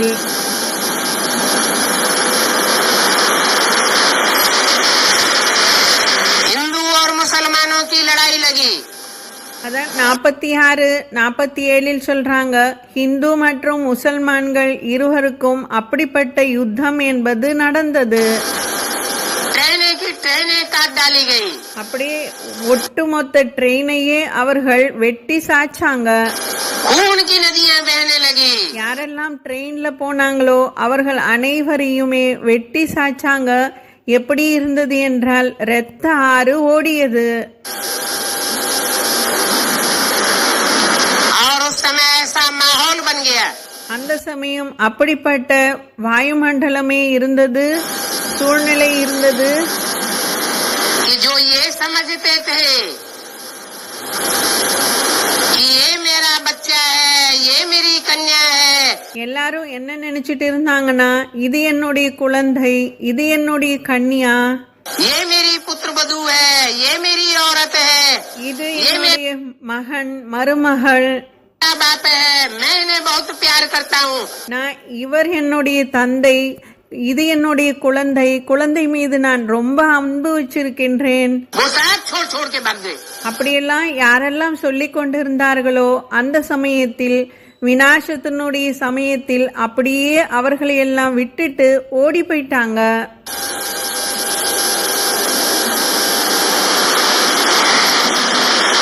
सबको बुद्धि में बैठ गया, कोई किसी का नहीं है। அப்பொழுதுதான் அனைவருடைய புத்தியிலையும் அமர்ந்தது யாரும் யாருக்காகவும் இந்த உலகத்தில் இருக்கவே மாட்டாங்க. जिनकी बुद्धि में बैठा हुआ था, யாரனுடைய புத்தியில் இந்த விஷயம் ஆழமாக அமர்ந்ததோ एक शिव बाबा, दूसरा न कोई। ஒரே ஒரு சிவபாபா தான், அவரை தவிர உலகத்தில் நமக்கு வேறு யாருமே கிடையாது. जिनको 7-7 तालों के अंदर रखा हुआ था, அப்படிப்பட்ட குழந்தைகளை எல்லாம் 7 பூட்டுக்களை போட்டு உள்ள வச்சிருந்தாங்க. उनको मौका मिल गया। அப்படிப்பட்ட குழந்தைகளுக்கு அதே சமயத்தில் சான்ஸ் வாய்ப்பு கிடைத்தது. और वो छोड़ छोड़ करके बाबा के पास चले गए। அப்படியே அவர்கள் அனைத்தையும் விட்டு விட்டு விட்டு தப்பித்து ஓடி வந்து பாபா கிட்ட வந்து சேர்ந்துட்டாங்க. वो फिर भी बचे के बचे रह गए। பாபா சொல்றாங்க, அவர்கள் இப்போ மீதியாக யாரெல்லாம் தங்கி இருந்தார்களோ அவங்க தங்கிட்டாங்க. उनको कोई भी हाथ नहीं लगा सका। அவர்கள் மீது யாரும் கை கூட வைக்க முடியாத அளவுக்கு ஆயிட்டாங்க. तो बाप पहले से समझाते हैं। அதனால்தான் தந்தை முதலில் இருந்தே நமக்கு புரிய வச்சுக்கிட்டே வந்துகிட்டு இருக்காங்க. कि आगे चल के तुम देखेंगे कैसे लड़ाइयाँ लगती हैं। வரக்கூடிய காலத்தில் நீங்க எல்லாத்தையும் பாப்பீங்க யுத்தம் எப்படி நடக்கும் என்று. मौत का बाजार लगेगा। அப்படியே மரணத்தினுடைய பஜார் என்பது ஏற்பட்டுடும். அதான் எங்கு பார்த்தாலும் மரண ஓலங்களாக இருக்கும். अपन तो कहेंगे इनको माया लड़ाती रहती है। पांडव लड़ाई नहीं लड़ते हैं। பாபா சொல்றாங்க, பாண்டவர்கள் என்னவோ யுத்தம் செய்ய மாட்டாங்க. कौन लड़ते हैं? யார் சண்டை போட்டுப்பாங்க? यादव और कौरव आपस में लड़ मरेंगे। யாதவர்களும் கௌரவர்களும் தங்களுக்குள்ளேயே சண்டையிட்டு இறந்து போவார்கள். बाप थोड़े ही बच्चों को लड़ावेंगे। பாபா சொல்றாங்க, தந்தை என்ன குழந்தைகளை வைத்து யுத்தம் செய்ய வைப்பாரா? मेरे बच्चों को तो खीर खंड होकर के रहना है। பாபா சொல்றாங்க, என்னுடைய குழந்தைகள் நீங்க பால் பாயாசம் போல இருக்கணும். जो माया रावण के बच्चे होंगे, அதான் இனிமை உடையவர்களாக இருக்கணும். ஆனால் யாரெல்லாம் மாயா ராவணனுடைய குழந்தைகளாக இருப்பார்களோ वो कट मरेंगे। அவர்கள்தான் இந்த யுத்தத்தில் அப்படியே இறந்து போகுவாங்க. लड़ मरेंगे। அதான் எரிந்து இறந்து போகுவாங்க. क्षीर सागर की भेंट में ये है विषय सागर। பாபா சொல்றாங்க, பார்க்கடலை ஒத்து பார்த்தால் பார்க்கடலுக்கு ஒப்பிட்டு பார்த்தால் இந்த உலகம் விஷ கடலாக இருக்கின்றது. माया रावण की पाला में है विषय सागर। மாயா ராவணனுடைய உலகம்தான் விஷ கடலாக இருக்கின்றது. और बाप की पाला में है क्षीर सागर। தந்தையினுடைய வளர்ப்பில் இருக்கக்கூடியது பார்க்கடல். क्षीर अर्थात खीर। பாபா சொல்றாங்க, சீர் என்றாலே பார்க்கடல் அப்படின்னு அர்த்தம். जैसे खीर होती है, எப்படி பால் பாயசம் இருக்கும் இல்லையா? चावल चीनी और दूध, அந்த பால் பாயாசத்தில் அரிசி, பால் மற்றும் சீனி तीनों मिलकर के एक हो जाते हैं। இந்த மூணுத்தையும் ஒன்றாக இணைந்து மூன்றும் ஒரே மாதிரியாக ஆயிடும். तो तुम बच्चे जो अभी देखते हो कि 63 जन्म के आपस में संस्कार टकराए रहे हैं, இப்போ குழந்தைகளாகி நீங்க இத பாக்குறீங்க. 63 ஜென்மத்தினுடைய கணக்கு வழக்கத்தினுடைய காரணத்தினால் ஒருவர் இன்னொருவரோடு மோதிக்கிறாங்க, சண்டையிட்டுக்கிறாங்க. वो हिसाब किताब पूरा होगा। இப்பொழுது அவர்களுடைய கணக்கு வழக்கெல்லாம் இப்போ முழுமையாக முடிவடையும். और तुम आपस में खीर खंड होकर के रहेंगे। அப்பொழுது அதன் பிறகுதான் நீங்க தங்களுக்குள்ளேயே பால் பாயாசம் மாதிரி இருந்துடுவீங்க. इस विषय सागर से तुम्हारा नाता टूट जाएगा। இந்த விஷ கடலிலிருந்து உங்களுடைய கயிறு அது விட்டு போயிடும். परंतु इससे पहले ड्रामा में अत्याचार की नूद है। ஆனால் இந்த டிராமாவில் என்னெல்லாம் கொடுமைகள் இருக்கின்றதோ அது நடந்துதான் தீரும். இது டிராமாவில் பிக்ஸ் ஆகி இருக்கு. अत्याचार का मतलब ही है अत्याचार। அத்தியாச்சார் அப்படின்னா கொடுமைகள். இந்த கொடுமைகள் என்பது மிக அதிக அளவுல நடக்க ஆரம்பிக்கும். खराब हो जाएगा। எல்லாருமே கெட்டு போகுவாங்க, अति கெட்டு போயிடுவாங்க. का फिर अंत होगा। அனைவருமே மனநிலை என்பது முழுமையாக கெட்டு போயிடுவாங்க. ரொம்ப அதிகமாக கொடுமைகள் என்பது ஸ்டார்ட் ஆயிடும். எப்போ ரொம்ப அதிகமாக வந்துடுதோ கொடுமைகள், அதற்கு பிறகுதான் சமாதானம் ஆகும். யாரெல்லாம் சூப்பனைகள் போன்று இருக்காங்களோ,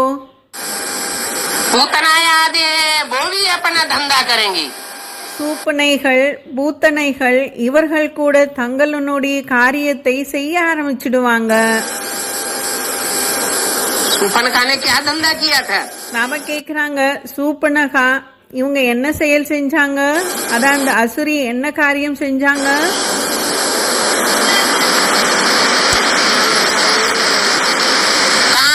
जंगल में इधर उधर मारी मारी फिरती रहती थी, अकेली घूमती रहती थी. பாபா சொல்றாங்க, காடுகளில் இங்கும் அங்கும் தனியாக சுற்றி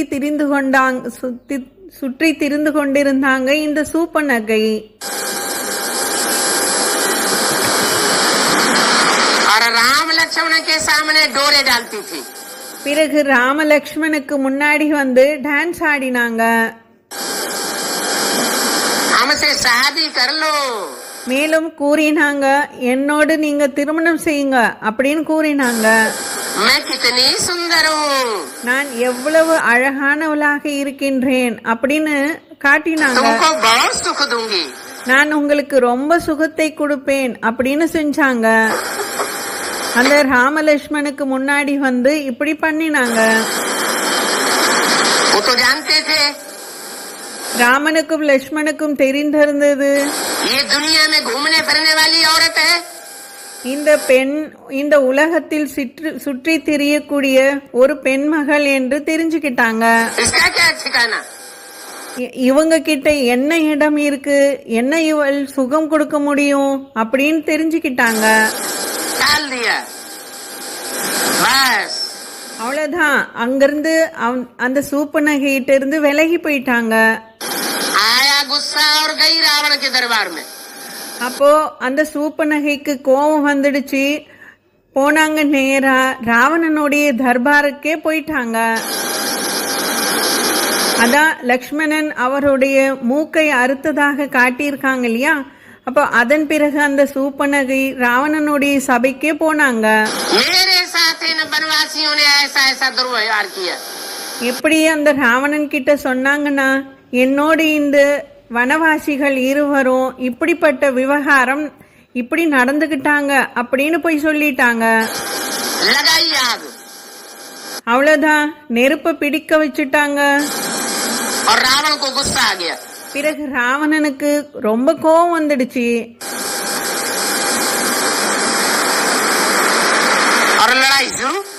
பிறகு யுத்தம் என்பது ஸ்டார்ட் ஆயிடுச்சு.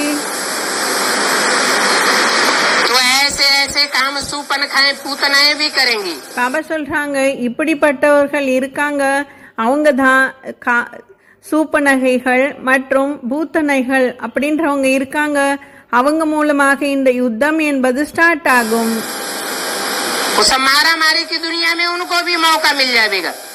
இந்த யுத்தம் நடக்கக்கூடிய சமயத்தில் கூட அவங்களுக்கு வாய்ப்பு என்பது கிடைக்கும்.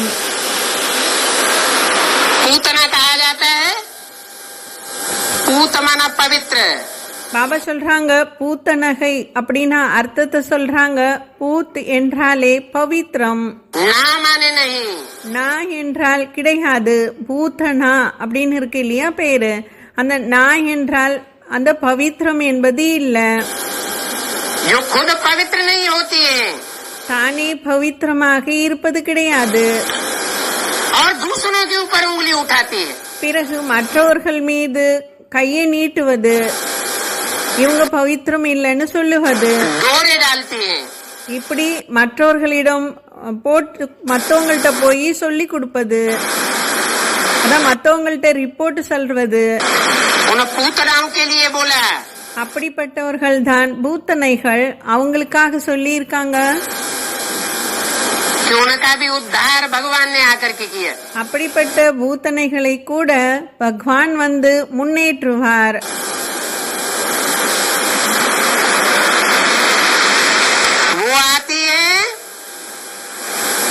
पिलाने के लिए। பாபா சொல்றாங்க அவங்க வருவதே எதற்காக என்றால் விஷத்தை கொடுப்பதற்காக. और भगवान उनका भी उद्धार कर देता है। ஆனால் பகவான் அப்படிப்பட்டவர்களுக்கும் முன்னேற்றுகிறார். वो समझती है कि विष पिलाकर हमें इसको मार दूंगी। அவங்க என்ன நினைச்சிட்டு இருக்காங்கன்னா அந்த பூத்த நகை இவருக்கு விஷத்தை கொடுத்து இவரை நாம் கொல்லுவோம் அப்படின்னு நினைச்சாங்க. इसका सत्य तो खत्म कर दूंगी। இவருடைய உண்மையான என்ன பவித்திரம் இருக்கோ அதை நான் அழிப்பேன் அப்படின்னு நினைச்சாங்க. அதான் பகவானுடைய சாக்கார ரூபத்தை அழிக்கணும்னு நினைச்சாங்க. और उनकी चाल चल नहीं पाती है। ஆனால் அவர்களுடைய செயல்கள் எதுவும் வேலைக்கு உதவவே இல்லை, வேலைக்கு ஆகவே இல்லை. देखेंगे அதான் பகவானுக்கு முன்னாடி அவங்க எந்த ஒரு செயலும் பலிக்கல. पिछाड़ी में दुर्योधन दुशासन दुस्सलादे। பாபா சொல்றாங்க இப்போ பின்னாடி நீங்க பாப்பீங்க வரக்கூடிய காலத்தில் துரியோதன் துஷாசன் போன்றவர்கள் எல்லாம் இந்த சூப்பநகை பூத்தநகை இவர்கள் அனைவருக்குமே விநாசம் என்பது நடக்கும்.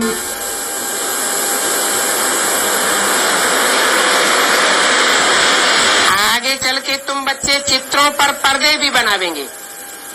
பாபா சொல்றாங்க வரக்கூடிய காலத்தில் நீங்க இந்த சித்திரங்களுக்கு ஸ்கிரீன் கூட போடுவீங்க.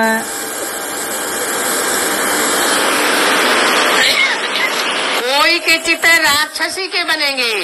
சிலரனுடைய சித்திரங்கள் ராட்சசி போன்ற தெரிய வரும். राक्षसों के बनेंगे। அதே போல சிலரனுடைய சித்திரங்கள் ராட்சசர்களுடைய சித்திரங்கள் உருவாக்கப்படும்.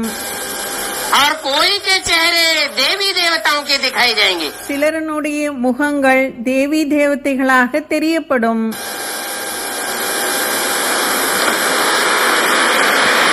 इन चित्रों से बहुत सेवा होगी। பாபா சொல்றாங்க இந்த சித்திரங்கள் மூலமெல்லாம் உங்களுக்கு வரக்கூடிய காலத்தில் ரொம்ப சேவை என்பது நடக்கும். सच्चाई सबको खींचती है। பாபா சொல்றாங்க உண்மை எதுவென்று அப்படியே இழுத்து கொண்டு வரும். ஈர்ப்பு என்பது உண்மைக்கு இருக்கும், தானாகவே ஈர்த்து கொண்டு வருவார்கள்.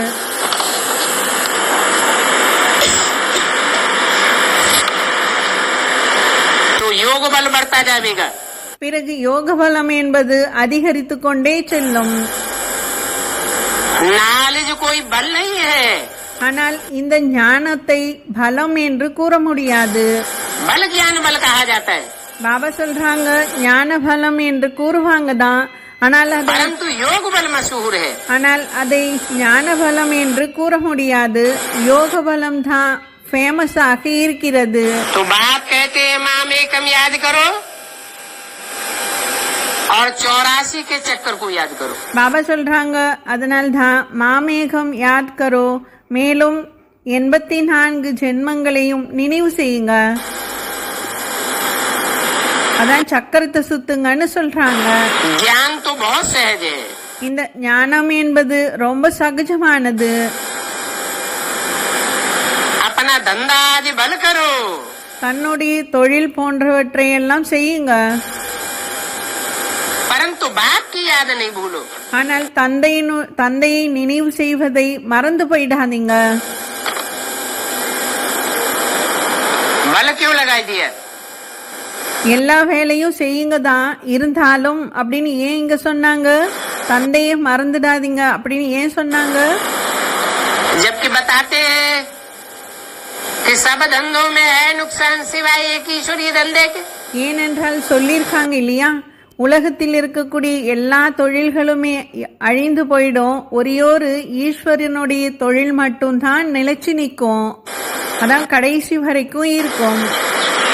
तो लौकिक धंधा आदि करने के लिए बल लगाकर छूट क्यों दे दी?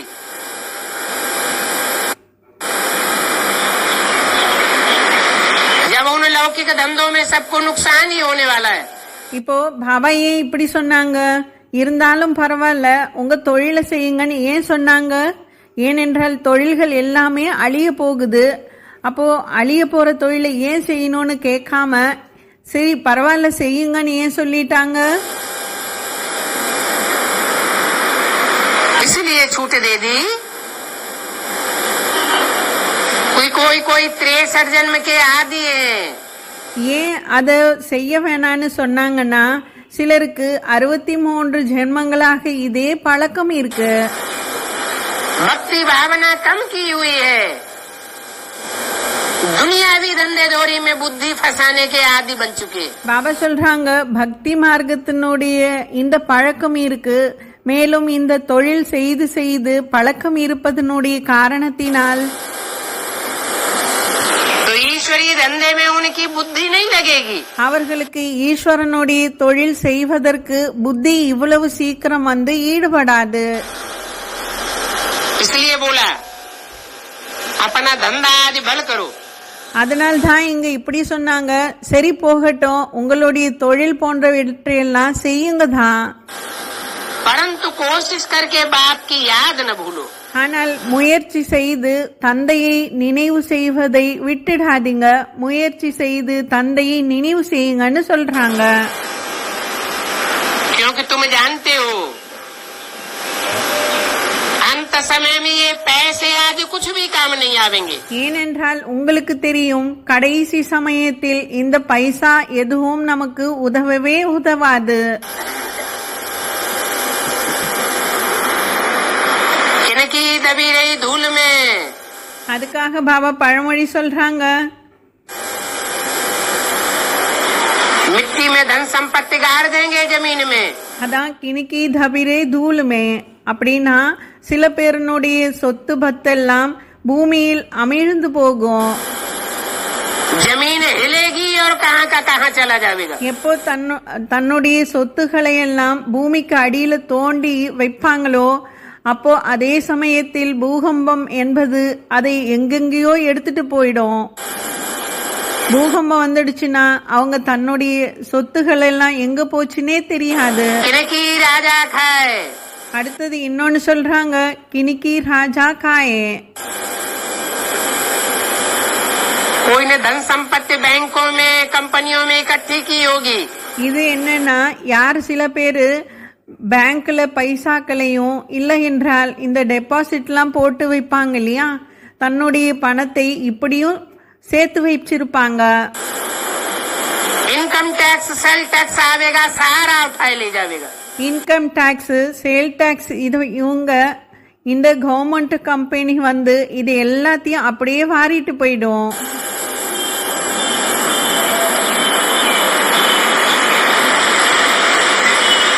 चोरी चकारी बढ़ेगी। அதன் பிறகு திருடர்கள் என்பவர்கள் அதிகரிச்சுடுவாங்க உலகத்தில். चोर और लुटेरे डकैत लूट ले जाएंगे। திருடர்களும் கொள்ளைக்காரர்களும் ஏராளமான பேர்கள் உருவாயிடுவாங்க. அவர்கள் கூட வீடுகளில் புகுந்து கொள்ளையடிச்சிடுவாங்க. और जो कुछ बचेगा சரி பாபா சொல்றாங்க, அடுத்தபடியாக ஏதாவது கொஞ்சம் மிச்சம் மீதி இருக்குன்னா वो एटम बमों की आग में स्वाहा हो जाएगा। மீதி இருக்கிறது ஆட்டம் பாமனுடைய அக்னியில் அது கூட எரிந்து சாம்பலாயிடும். चारों ओर आगजनी होनी है। இப்படி நான்கு விதமாக இந்த உலகத்தினுடைய செல்வம் என்பது அழியக்கூடியதாக இருக்கு. இந்த 4 வழியில இந்த உலகத்தினுடைய செல்வம் அழியும். इसलिए बोला பாபா சொல்றாங்க, அதனால்தான் கூறினார், कि जिनकी बुद्धि धन कमाने में लगी हुई है, யாரனுடைய புத்தி செல்வத்தை சேர்ப்பதிலேயே புத்தி ஈடுபட்டு கொண்டே இருக்கோ, उनकी किस्मत फूटी हुई समझो। அவர்களுடைய பாக்கியம் பூட்டப்பட்டிருக்கு அப்படின்னு நினைச்சுக்கோங்க. क्योंकि बाप आकर के पहले से ஏனென்றால் தந்தை வந்து முதலிலிருந்தே கூறிக்கொண்டே இருக்கிறார், आगाह करते हैं, எச்சரிக்கை கொடுத்து கொண்டே இருக்கிறார். बाप की बातों पर ध्यान नहीं देते। ஆனால் தந்தையினுடைய வாக்கியத்திற்கு மகத்துவம் கொடுக்கறதே இல்ல, கவனம் கொடுக்கறதே இல்ல. ये ज्ञान रत्नों की कीमत क्या है? இந்த ஞான ரத்தினங்கள் என்னெல்லாம் இருக்கின்றதோ அதற்கு என்ன மதிப்பு இருக்கு? मनुष्यों के द्वारा कमाए हुए स्थूल रत्नों की कीमत क्या है? அதே போல மனிதர்கள் மூலமாக என்ன சம்பாதிக்கப்பட்ட செல்வம் பைசா இருக்கு இல்லையா, அதுக்கு என்ன மதிப்பு இருக்கு? ரெண்டுத்துக்கும் என்ன வித்தியாசம் இருக்குன்னு பாத்துக்க சொல்றாங்க. तो बोला ये पैसे कोई के काम आने वाले नहीं है. அதனால்தான் இங்க முரளியில சொன்னாங்க, இந்த பைசாக்கள் எதுவும் யாருக்கும் உதவவே உதவாது, எந்த ஒரு வேலைக்குமே உதவாது. सफली होगी उनकी, ஆனால் யாருக்கு இது வெற்றி பெறும் என்றால் जो खर्चे नाम धनी के. அவங்க தன்னுடைய அனைத்து செல்வத்தையும் தந்தைக்கு எப்போ அர்ப்பணம் செய்கிறாங்களோ அப்போ அவர்களுடைய செல்வங்கள் பாதுகாக்கப்படும். इसलिए बाप को याद करते चलो. அதனால்தான் தந்தையை நினைவு செய்து கொண்டே செல்லுங்க. मूल है याद की यात्रा. மூலமான விஷயமே நினைவு யாத்திரை. तो अपना टाइम वेस्ट न करो. தன்னுடைய டயத்தை வேஸ்ட் செஞ்சிடாதீங்க. फिर अपन को देखना है कि हमने सारा दिन में किसी को दुख तो नहीं दिया. பிறகு இதையும் பார்க்கணும், நான் முழு நாளும் யாருக்கும் துக்கம் ஒன்றும் கொடுக்கல தானே, काम कटारी तो नहीं चलाई. யார் மீதும் நான் காம முல்லை செலுத்தல தானே. काम कटारी माना नयन कटारी. காம முல்லை என்றால் பார்வை மூலமாகவே பார்வை மூலமாக பார்ப்பது. ये आंखें बड़ी धोखेबाज हैं. இந்த கண்கள் ரொம்ப ஏமாற்றக்கூடியது. इनसे किसी को धोखा तो नहीं दिया, मैं तुम्हें बहुत प्यार करता हूँ. பாபா சொல்றாங்க, இந்த கண்கள் மூலமாக நீங்க யாருக்கும் துக்கம் கொடுக்கல தானே, ஏனென்றால் நான் ரொம்ப அன்பு வச்சிருக்கேன் இவங்க மீது, मैं तुम्हें बहुत प्यार करती हूँ. நான் உங்க மீது ரொம்ப அன்பு வச்சிருக்கேன். बाप कहते हैं ये कलयुगी झूठी दुनिया है. அப்படி யார்கிட்டயாவது சொன்னீங்கன்னா அதுக்காக பாபா சொல்றாங்க, இந்த கலியுகம் பொய்யான உலகம், कोई किसी को प्यार करने वाला नहीं है. ஒருவருமே இந்த காலத்தில் யாருக்கும் யார் மீதும் அன்பே வச்சுக்க மாட்டாங்க. एक बाप ही प्यार का सागर है. ஒரே ஒரு தந்தை மட்டும்தான் அன்பு கடலாக இருக்கிறார். जो रहम दिल है. அவர்தான் இரக்கமுடையவர், सबके ऊपर ब्लिस करता है. அனைவர் மீதுமே இரக்கம் காட்டுகிறார்.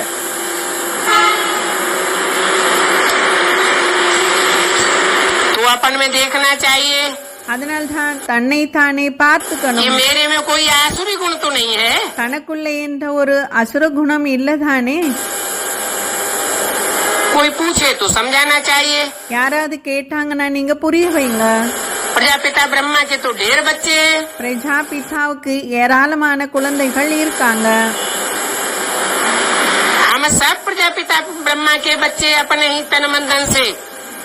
நாங்க அனைவருமே பிரஜாபிதாவினுடைய குழந்தைகள் எங்களுடைய உடல் மனம் பொருள் மூலமாக अपने भारत की सेवा कर रहे हैं. நாங்க தங்களுடைய பாரதத்திற்கு நாங்க சேவை செய்து கொண்டிருக்கிறோம். और इस बात को कोई जानते नहीं है. ஆனால் இந்த விஷயத்தில் யாருமே தெரிஞ்சுக்கல. ये ईश्वरीय ज्ञान बड़ा विचित्र है. இந்த ஈஸ்வரிய ஞானம் ஒரு விசித்திரமாக இருக்கின்றது. तुम्हारा है ये गुप्त सहज राजयोग. இது உங்களுடைய ராஜயோகம், இது குப்தமானது. बाकी हम न कोई खाना खाते हैं और न कोई का पानी पीते हैं. பாக்கி நாம யாருனுடைய வீட்டிலையும் போய் சாப்பிடல, யார்கிட்டையும் தண்ணி வாங்கி கூட குடிக்கல. दुनिया में जो ऐसे दिखाते हैं हठयोगी, ஆனால் உலகத்துல அப்படி காட்டியிருக்காங்க சாது சந்நியாசிகள், ஹட்டயோகிகள். कि न खाना खाते हैं न पानी पीते हैं. அவர்கள் சாப்பிடுறது கிடையாது, தண்ணி குடிக்கிறது கிடையாது, அப்படி ஹட்டயோகிகளாக இருக்காங்க. वो तो उनका दिखावा मात्र है. ஆனா பாபா சொல்றாங்க, இது அவங்க உலகத்துக்கு காட்டிக்கிறாங்க இப்படி. यहाँ कोई हठयोग की बात नहीं है. ஆனா இங்க எந்த ஒரு ஹட்டயோகித்தனுடைய விஷயமும் இல்ல. यहाँ तो साधारण चलना है. இங்கு ரொம்ப சாதாரணமாக இருக்கணும். साधारण खान पान है. சாதாரணமான சாப்பிடுவது குடிப்பது இருக்கும். साधारण पहनना ओढ़ना है, மேலும் சாதாரணமாக அணிந்து கொள்வது இருப்பது, साधारण रहना है। சாதாரணமாக தான் இருப்பது. परंतु पहले पहले तो विकारों को छोड़ना है। ஆனால் முதலில் இந்த விகாரத்தை விட்டுடணும். और हीरे जैसा अपना जीवन बनाना है। மேலும் தன்னுடைய வாழ்க்கையை வைரம் போல மாற்றிக்கணும். अपन को चेक करना है, தன்னை தானே செக் பண்ணிக்கோங்க. हमारी क्रिमिनल आई तो नहीं हुई, நம்மளுடைய கண்கள் எதுவும் கிரிமினல் ஆகி இல்லதானே, கெட்ட பார்வை பார்க்கல தானே, कोई के ऊपर क्रिमिनल ने साल्ट तो नहीं किया, बाकी कहीं घर गृहस्थ में, பாக்கி நாம வீடு வாசல்ல இருக்கணும், परिवार में, रिश्तेदारों में रह करके குடும்ப வாழ்க்கையில் குடும்ப உறவு முறைகளில் இருந்து கொண்டு प्याज आदि खाना पड़े, लाचारी हालत में, तो दृष्टि दे करके खा सकते हैं। பாபா சொல்றாங்க, ஒருவேளை குடும்ப விவகாரத்தில் இருக்கும் பொழுது வெங்காயம் போன்றவைகளை எல்லாம் சாப்பிடணும் அப்படின்னா வேற வழி இல்லாத காரணத்தினால் அதற்கு திருஷ்டி கொடுத்துட்டு சாப்பிடுங்கன்னு சொல்றாங்க. परंतु लाचारी हालत में, ஆனா எல்லா நிலைமையிலும் இல்ல, ரொம்ப முடியாத சமயத்தில் மட்டும்தான் खाना पड़ता है, அந்த சமயத்தில் இப்படி திருஷ்டி கொடுத்துட்டு தான் சாப்பிடணும். नहीं तो उन आत्माओं की डिसर्विस हो जाएगी। இல்லை என்றால் அந்த ஆத்மாக்களுக்கு டிஸ்சர்வீஸ் என்பது ஏற்பட்டுடுது. कोई का दिल नहीं दुखाना है। பாபா சொல்றாங்க, யாருக்கும் நாம் துக்கம் கொடுக்கவே கூடாது. कह सकते हो சொல்லலாம் அவங்களிடம், हमारे पेट में दर्द होता है, இப்படி சொல்லலாம், எங்களுடைய வயிற்றுக்கு ரொம்ப வலி இருக்கு அப்படின்னு சொல்லலாம். हमारा पेट बहुत दिन से खराब चल रहा है, என்னுடைய வயிறு ரொம்ப நாளாக சரியே இல்ல அப்படின்னு யுக்தியா ஏதாவது சொல்லலாம். युक्ति से काम निकाल लेना चाहिए, இப்படி யுக்தி மூலமாக மற்றவர்களுக்கு சொல்லணும். नहीं तो दृष्टि दे करके खाओ। இல்லை என்றால் அவங்க ஏத்துக்கலன்னா திருஷ்டி கொடுத்துட்டு சாப்பிடுங்க. और क्या करेंगे, வேற என்ன செய்யறது? तुम तो राजयोगी हो, நாம் ராஜயோகிகளாக இருக்கோம். इस शरीर की भी संभाल करनी है, இந்த சரீரத்தை கூட நாம் காப்பாத்திக்கணும். क्योंकि ये संगम युग में मोस्ट वैल्यूबल तुम्हारा शरीर है। ஏனென்றால் இந்த சங்கமிகத்தில் உங்களுடைய சரீரம் தான் மிக மோஸ்ட் வேல்யூபிளாக இருக்கு, அப்படின்னா ரொம்ப மதிப்பு வாய்ந்ததாக இருக்கு. इस शरीर के द्वारा ही तुम पुरुषार्थ करते हो, ஏனென்றால் இந்த சரீரத்தின் மூலமாக தான் நீங்க புருஷார்த்தமே செய்றீங்க. योग बल भी யோக பலம் கூட और शरीर की भी संभाल। இந்த சரீரத்தையும் பார்த்துக்கணும், बाकी பராமரிக்கணும். मांस आदि नहीं खाना है, ஆனா இந்த மாமிசம் போன்றவையற்றை எல்லாம் சாப்பிடக்கூடாது. शराब आदि नहीं पीना है, இந்த சாராயம் போன்றவற்றையும் குடிக்க கூடாது. इसके लिए तो गवर्नमेंट भी प्रबंध कर देती है। அதற்காக கவர்மெண்ட் கூட ஏற்பாடு செய்கிறது. मिलिट्री मेंस को दोनों प्रकार का भोजन दिया जाता है। மிலிட்டரிக்காரர்களுக்கெல்லாம் இரண்டு வேளைக்கு சாப்பாடு கொடுக்கப்படுகிறது. अच्छा, मीठे मीठे बच्चों को गुड नाइट। நல்லது. இனிமேலும் இனிமையான குழந்தைகளுக்கு குட் நைட் சொல்றாங்க பாபா. இந்த விசிடி நம்பர் 666 முழுமையாக முடிவடைது. VCD number 686. ஓம் சாந்தி.